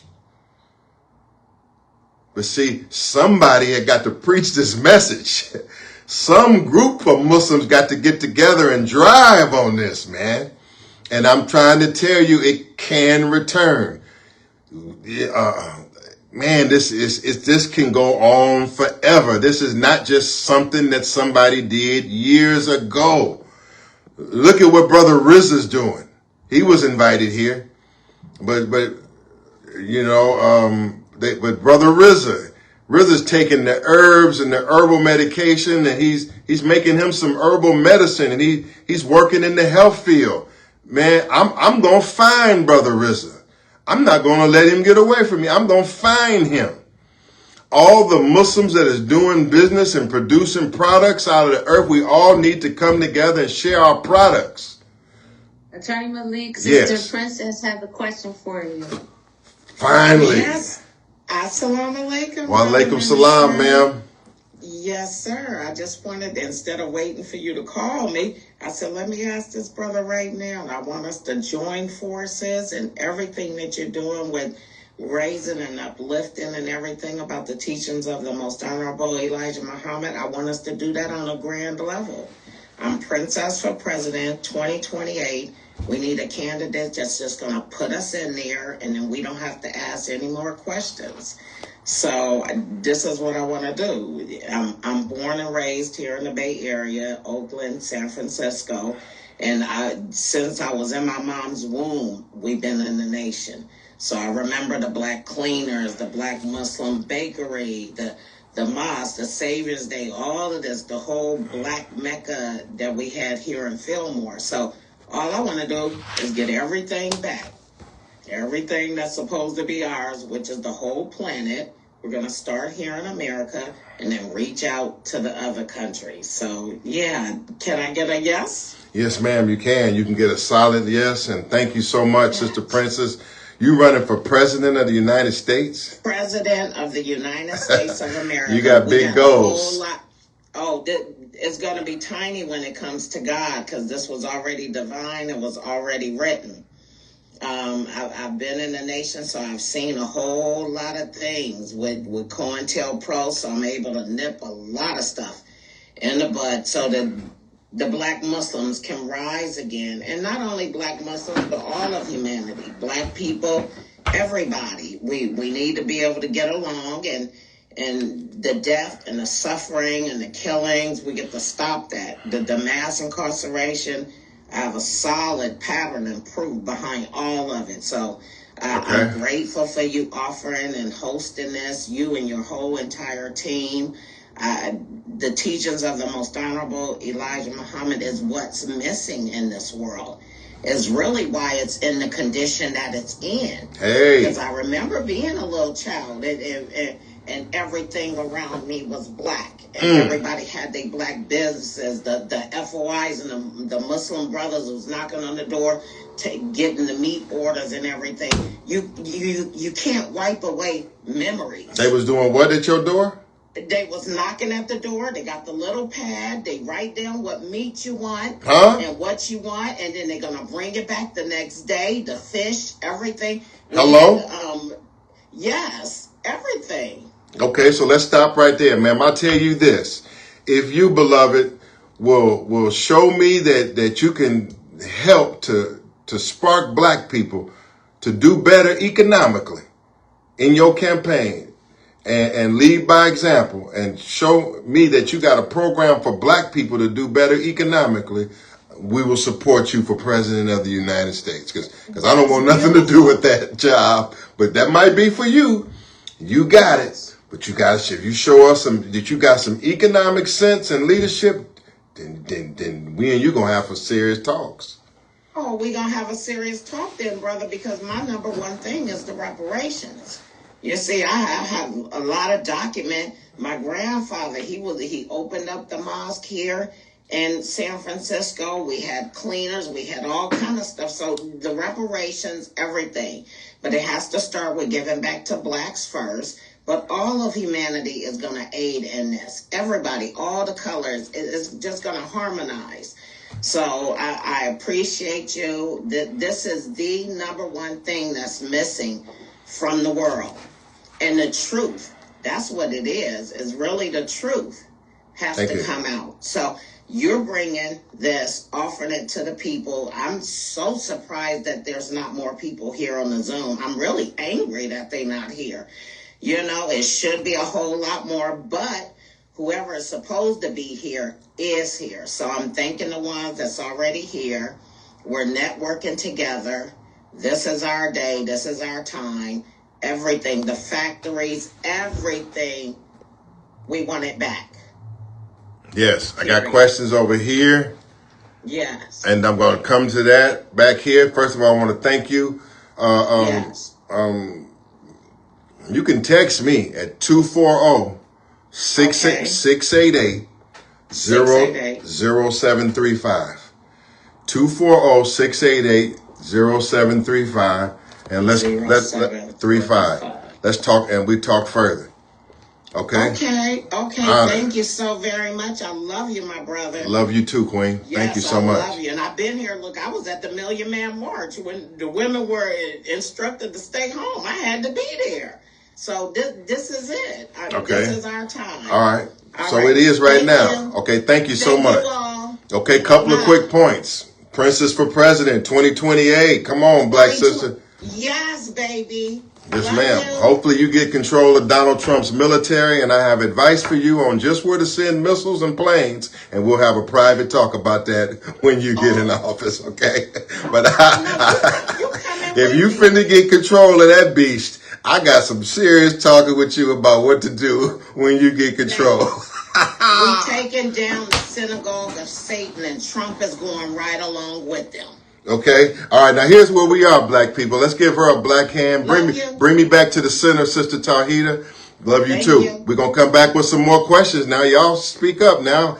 Now what we're saying here, we kind of regurgitating the teaching, but y'all heard it, but we didn't do it. Minister Louis Farrakhan himself taught for years. Politics without economics is symbol without substance. He had the power program, and he said, and he put his career on the line at that time for the power program. Well, what has happened to the power program? What has happened to those power products? What has happened to the drive towards economics? Have we gotten off the economic path and we've gone on spiritual and psychological paths? All of those are good. But what about the Louis Farrakhan that talked power without politics, without economics, is symbol without substance? What about the power program? Okay, my sister said that when she's talking about prior in like 1974 or 5, black Muslim gonna knock on your door and take your order for some black Muslim fish, some black Muslim meats, man. That's the black Muslims I know. My grandfather was living in Ladera Heights. It's like Baldwin Hills in California. My grandfather don't have, I'm sure, more than a 7th grade education. And he's driving a Mercedes-Benz, living in a 4,000, 5,000 square foot house with a big backyard in Ladera Heights, California, as a black Muslim, bringing his grandson in saying, here's the Holy Quran, the Supreme Wisdom, and here's Khalid Muhammad tape, Louis Farrakhan tapes. My grandfather, till he passed, I'm hoping his son, my uncle Malik, is on the line. Before he passed, I'm talking about my grandfather's in his 70s. Every day he's rolling out with a briefcase, talking about his belief in Master Fard Muhammad and the Honorable Master Elijah Muhammad, as he said. And what is he doing? He got his briefcase. He's trying to get him a contract. He's trying to get him a hospice. He's on my mama trying to cut a deal with her. Everywhere he's rolling, he got him a briefcase and some papers and some belief in Elijah and Fard. And that's the Islam I know about. In part. So let's go over here. Carrie Lewis says nepotism works for the wise. What about those who need guidance to break the financial curse? Okay, I think what she's saying is that if just say you can't get it in-house from your parents or from your family. And well, that's what we're here for as brothers and sisters. We are your brothers and sisters. We are your family. So again, I want to say that we're having this dialogue to move towards constructing a national ministry of economics, finance, and trade for the purposes of self-determination and for the purposes of nation building.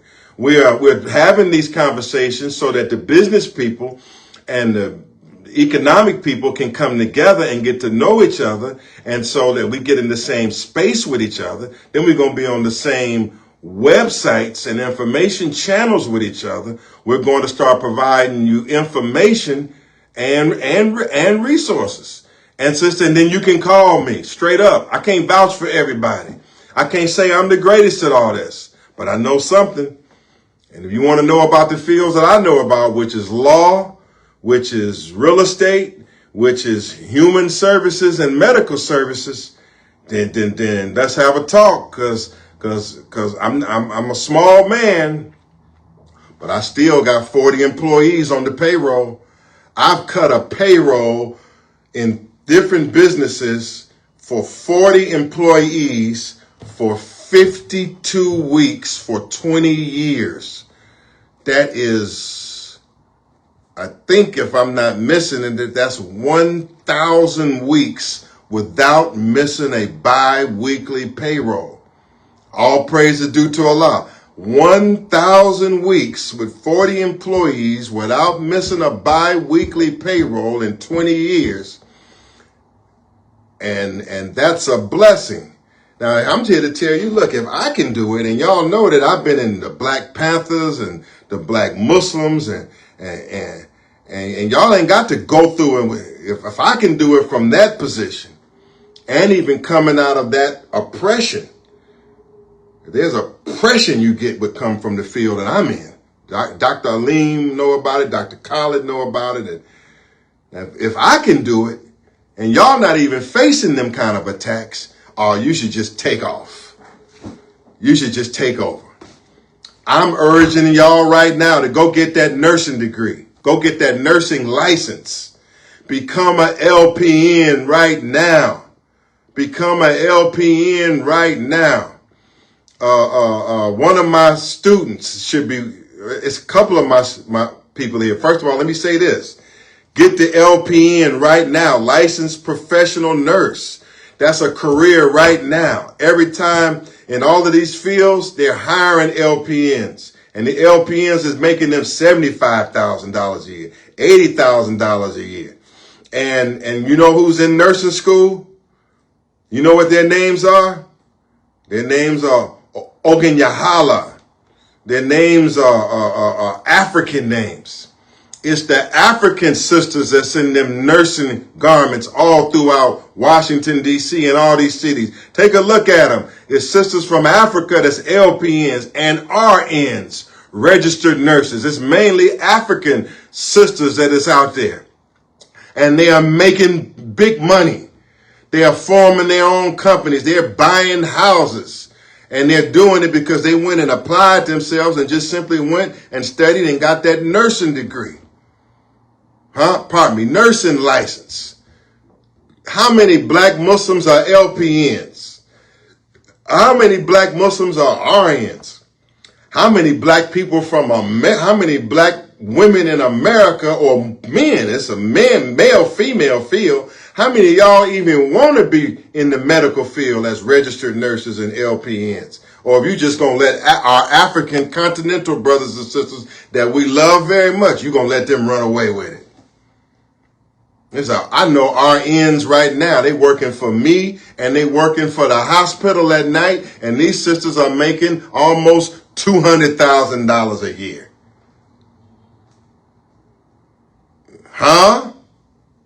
Serving people, helping to heal people, giving them proper medical care and guidance and all of that. Nurses are important. Nurses help people. Nurses heal people. So we're going to have nurses here. Next time we open up and we expand, we're going to have nurses here. Nurses here and helping you get through nursing school. So I got some resources here for you. Now, there's one thing in Islam, in Islam, they call the Prophet Muhammad, sallallahu alaihi wasallam. He's also called the Ummi prophet, the unlettered prophet. And some have interpreted this as meaning that Muslims subconsciously believe that they are supposed to be poor. Is there a subconscious belief in Muslims that Muslims are supposed to be poor? I don't know. But let me raise this other point. If you serve the black people and the black community, and if you stand up for your people, they will come to you in business. If you serve and help black people and they love you, they'll come for you in business. I used to have people that when I was the leader of the Panther Party, and hey, you should never have been a Black Panther. You shouldn't have been a Black Panther. You should do this. You should do that. You should do this. And I'd hear them, and sometimes I would say, I have given my whole life to the Panther Party, and I should have did this or should have did that. Y'all know I had one of the biggest cases in the United States of America, police cases, in the last few years. And you know where I get my case referral from? You know where I get my cases from? I get my case from the Black Panthers. And when my case went to the top, who calls me because of my service, my labor, and my work in this movement, I get that call now from people in the struggle. I get that call that puts me on that case. And then I work that case based on they believe me. Work that case. And now my clients, benefit from that case. I mean, they benefit from it. My clients got trust accounts and mutual funds and they doing well, damn near too well, where they getting partying too damn hard off the money. But I'm here to tell you that when I get my share and my cut from working and laboring, yeah, I got it because I was in the trenches for the Panther Party, and they brought me to them cases and other cases. So Allah balanced it out anyway. Just the other day, I get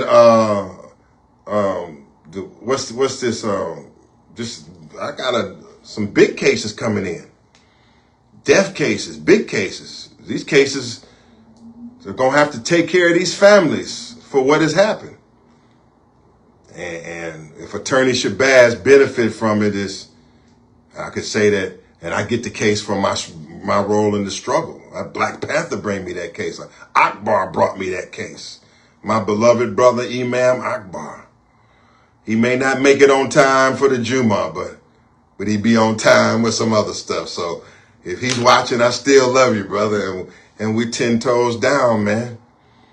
So what am I saying, man? If you struggle, if you don't be afraid to struggle and stand up for the truth, and people will come and patronize you. When they come, just be about your business. Be about your business. I'm one of the most well-known civil rights or constitutional lawyers in the country. But I get part of that from my struggle in the movement, my struggle in the activism, my connection to the streets, my service to the Panther Party. I paid the price. Now business come, and all I'm in here doing is making sure that nobody can outperform me and nobody can outdo me in quality. Come on, let's close this session out. Ask me something. Tell me let's talk about mutual funds. Let's talk about saving money. Let's talk about some money. I own Jermaine Phillips. Talk to me, Phillips. I own a construction contracting company, as well as a credit repair company. I can assist in those areas. Okay, Brother Jermaine, I don't know whether you are formally a Muslim or not. Guess what? I don't care. This teaching says that it's for all of the lost found. Brother Jermaine, put my number here in the Facebook chat. Brother Jermaine, you text me at 240-688-0735. You own a construction contracting company, a credit repair company. Brother, we need you with your commitment and what you said. You have to be on the panel of the board of the National Ministry of Economics and Trade, so that number one, we can use your services, others can use your services, and you can teach other brothers about forming construction contracting companies.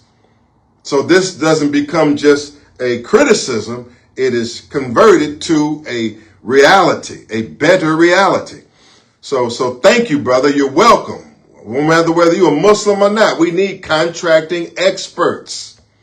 Please contact me. Let's get you in this circle.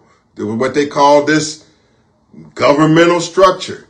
Okay, that's self-determination. Silas Muhammad followers, we talking about self-determination. Sister Tawhida, I'm assuming you putting the skills bank in the chat.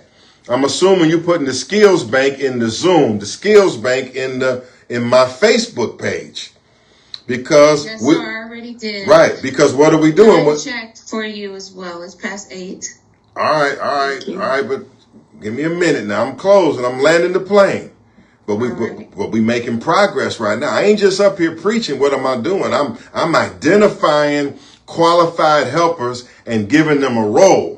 One thing we've done in Islam, in every mosque and everybody y'all follow, y'all have had teachers, doctors, engineers, and scientists and good laborers coming to y'all meetings, and y'all have not utilized them properly. You have preached a message to them and sent them out the door, and they loved you, and you sent them right back to where they were going without utilizing them. That is the truth. Black Muslims have lost a lot of talent by not utilizing the talent. Okay, and so I'm here having people talk to me instead of just talking at them. I'm inviting them into a process. So give me 30 minutes and let me work it. And what you're going to have here is you're going to have a basis of black economic and business people that's willing to work together based on this message and other follow-up messages. All right. If you see it in the chat room, Skills Bank for Self-Determination. We are looking for, if you're black and you're qualified, sign into the Skills Bank. We're an engineer, you're a doctor, you're a lawyer, you're a contractor, you're a teacher. We want to know your skills, and we got a panel of experts that are going to review your skills. Huh? Well, where did I get that from? Skills Bank. I got it from Louis Farrakhan. It was on the Millions More movement when we were ordered to everybody go out and get skills, to get the Skills Bank and to fill out a form where they tell us their skills and websites. The only thing that we failed to do, I'm trying to be constructive in my language, not destructive. What we failed to do was follow up and use any of that. We want a national skills bank. You give us your skills, let us take them and arrange them and coordinate them to the best interest of our people by focusing and evaluating your talent like we in a black national human resources department. We have to stop wasting talent, wasting people that are qualified to do things, and they will come and say, well, these Muslims are just talking. No, this Muslim is not just talking tonight. I'm on here talking and building at the same time. So you're welcome, Brother Jermaine. We need you. We welcome Sister Carrie Lewis. We need you. We welcome Sister President. We need you. Abdul Malik is already building, praying, fasting. We love you. Let's go forth. Okay. Jermaine Phillips. He say not handyman. He's saying something. He's talking that construction talk. I need you, brother. Restore my confidence in my black contractors. Restore my confidence in my black contractors. At one point in time, I wanted to eliminate a black contractor. He stole $10,000 from me. My crazy self get this man a $10,000 deposit. I never saw him again. Side story. Restore my faith, brother. James Shabazz. One thing me and James Shabazz can agree on is some black economics from Washington, D.C. Me and James Shabazz may have our differences on different things, but one thing me and James Shabazz know about is some economics, some vending, and some dollars. James Shabazz says we have a great opportunity to take all the contracts for maintenance, plumbing, landscaping, and public housing. Oh, yes, sir. In Washington, D.C. and across America. Yes, sir. James Shabazz. We'll talk. Certainly James Shabazz would be critical to any economic efforts in this area. Sister Janika Johnson, you would love to be involved with it, ma'am. You can, especially if you qualify. If you qualify, you can. If you need to learn, we can help teach you. Rachel Clark, Ya Asantewa. Come on, Ya. I'm just the same thing. This is a Marcus Garvey talk also. If it sounds like just a black Muslim talk, it's the same thing that Marcus Garvey taught. It's the same thing. We just got to get out of talking economics and actually putting it into play. All right. I'm coming here. Sister Nzinga, Janai Cook, Black Power. She's a strong Black Panther, one of the best out there. I see her on the Facebook Live, man. I appreciate y'all.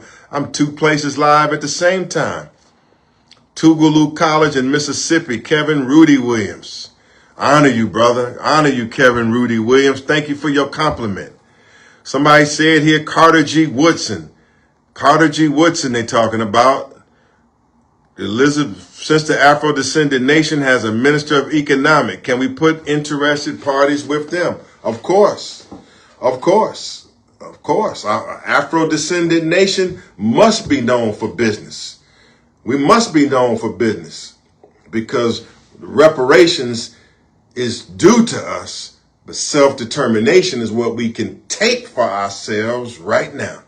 So as I conclude, sisters and brothers, hopefully this tape is preserved. We should take this tape, edit this tape, caption this tape, take parts of this tape. Is Muhammad's economic program dead or alive? I say it's a sign of life.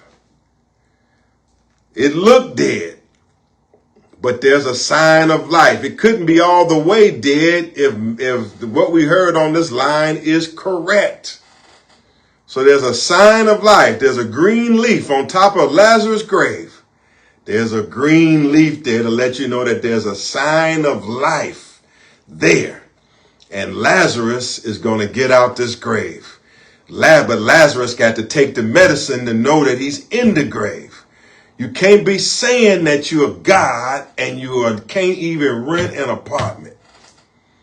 You cannot say you are God and you can't feed your babies. You cannot claim to be God and rely on the white man's Social Security as your main source of income. Come on now. Once we know ourselves, accept ourselves, and be ourselves. We say we are the maker, we are the original people, or we are the original man, the maker, the owner, the cream of the planet Earth, the father of civilization, the God of the universe. We say that Master Father Muhammad has asked us, promised us money, good homes, luxuries, and friendships in all walks of life. And Master Father Muhammad is nobody's liar. We say and we know that the Honorable Elijah Muhammad has given us the best example of building a black economy and taking people that are unlettered. Look at this young lady coming here cleaning up my office. Come here for a second. Come here for a second. Come here. Look at my brown sister here. She's in here doing this. See, they doing this thing. Thank you, ma'am. They doing it.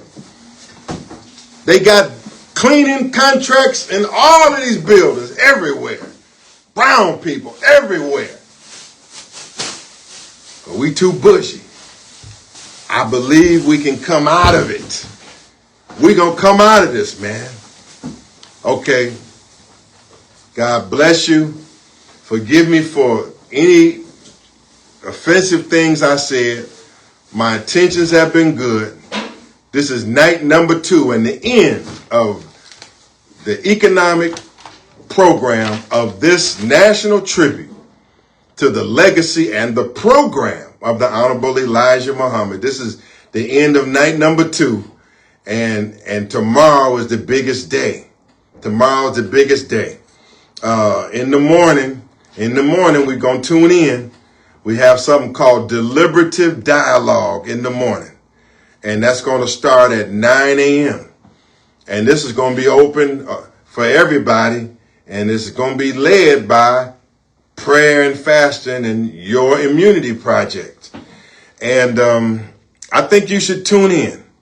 The subject of this deliberative dialogue session was over some hours is going to be, can the Muslims unite? Can the Muslims unite? And we want to answer to that question. And now, far as I'm studying this process called deliberative dialogue, or I'm closing, just telling you what's happening in the morning. This is going to be a chance for everybody to raise your voices about all issues that relate to your sojourn in Islam, to raise your questions and get some constructive answers from some experts. And we do have an expert that will facilitate that panel. That'll be a lead facilitator. But it will be panelists from, and that expert is Dr. Abdul Alim Muhammad. I don't care what disagreements y'all got with him or what roads any of us have passed with him. That man is an expert on the Nation of Islam. If I was an attorney, or attorney was calling him as a witness in a case involving the Nation of Islam, he would be able to be called as a qualified expert due to his resume. Okay?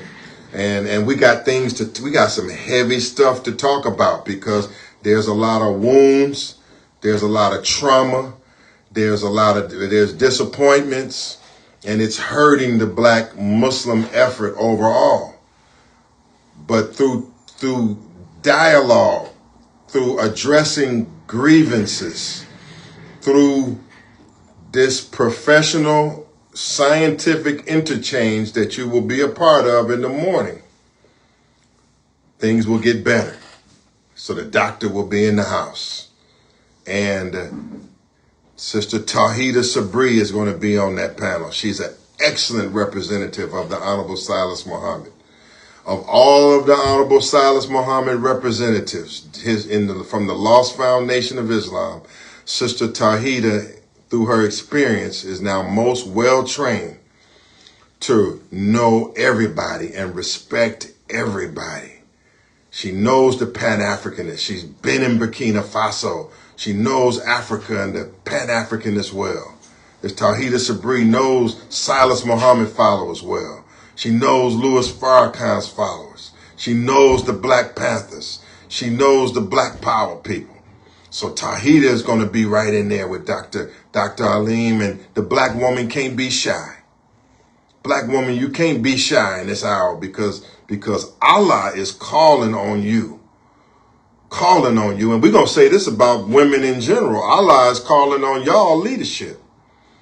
I mean, this has been a male-dominated situation, and it has been made a male-dominated mess to a certain degree. And Black women are quiet about it and less apt to assert leadership, but they are many times the most competent organizers and the most competent persons taking care of business out there. It's Black women. It ain't us macho talkers. It's women. And I'm going to tell you as I go, my most powerful teacher is not a Muslim. I've had some powerful teachers that I've named, but I wouldn't put my mother behind any of them, because my mother is a cold-blooded Black woman, and she don't talk it, she walks it. All praise due to Allah. Come in tomorrow, 9 o'clock, deliberative dialogue. Can the Muslims unite? Can the Muslims unite? Huh? Come on in the tank.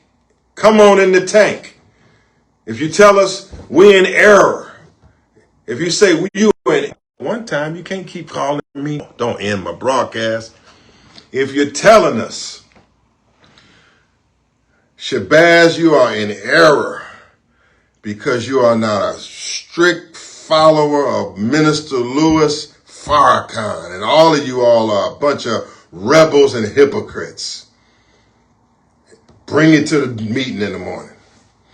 If you want to say that, whatever you want to say, bring it to the meeting in the morning and see if you are correct. After that, there's a women's panel. There's a human rights and self-determination panel, and key Pan-Africanists are going to be in with Muslims. And you're going to learn more about Afro-descendants.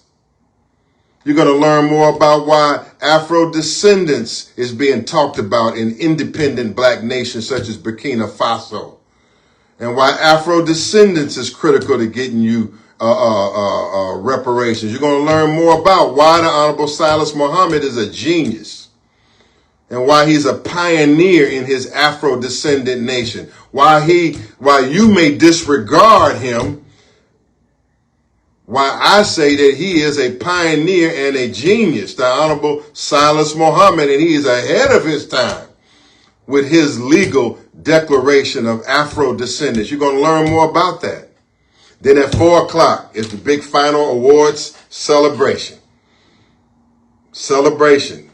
And so Sister Shahrazad Ali going to be awarded. She's overseas, and we praying she gets online and gets her award.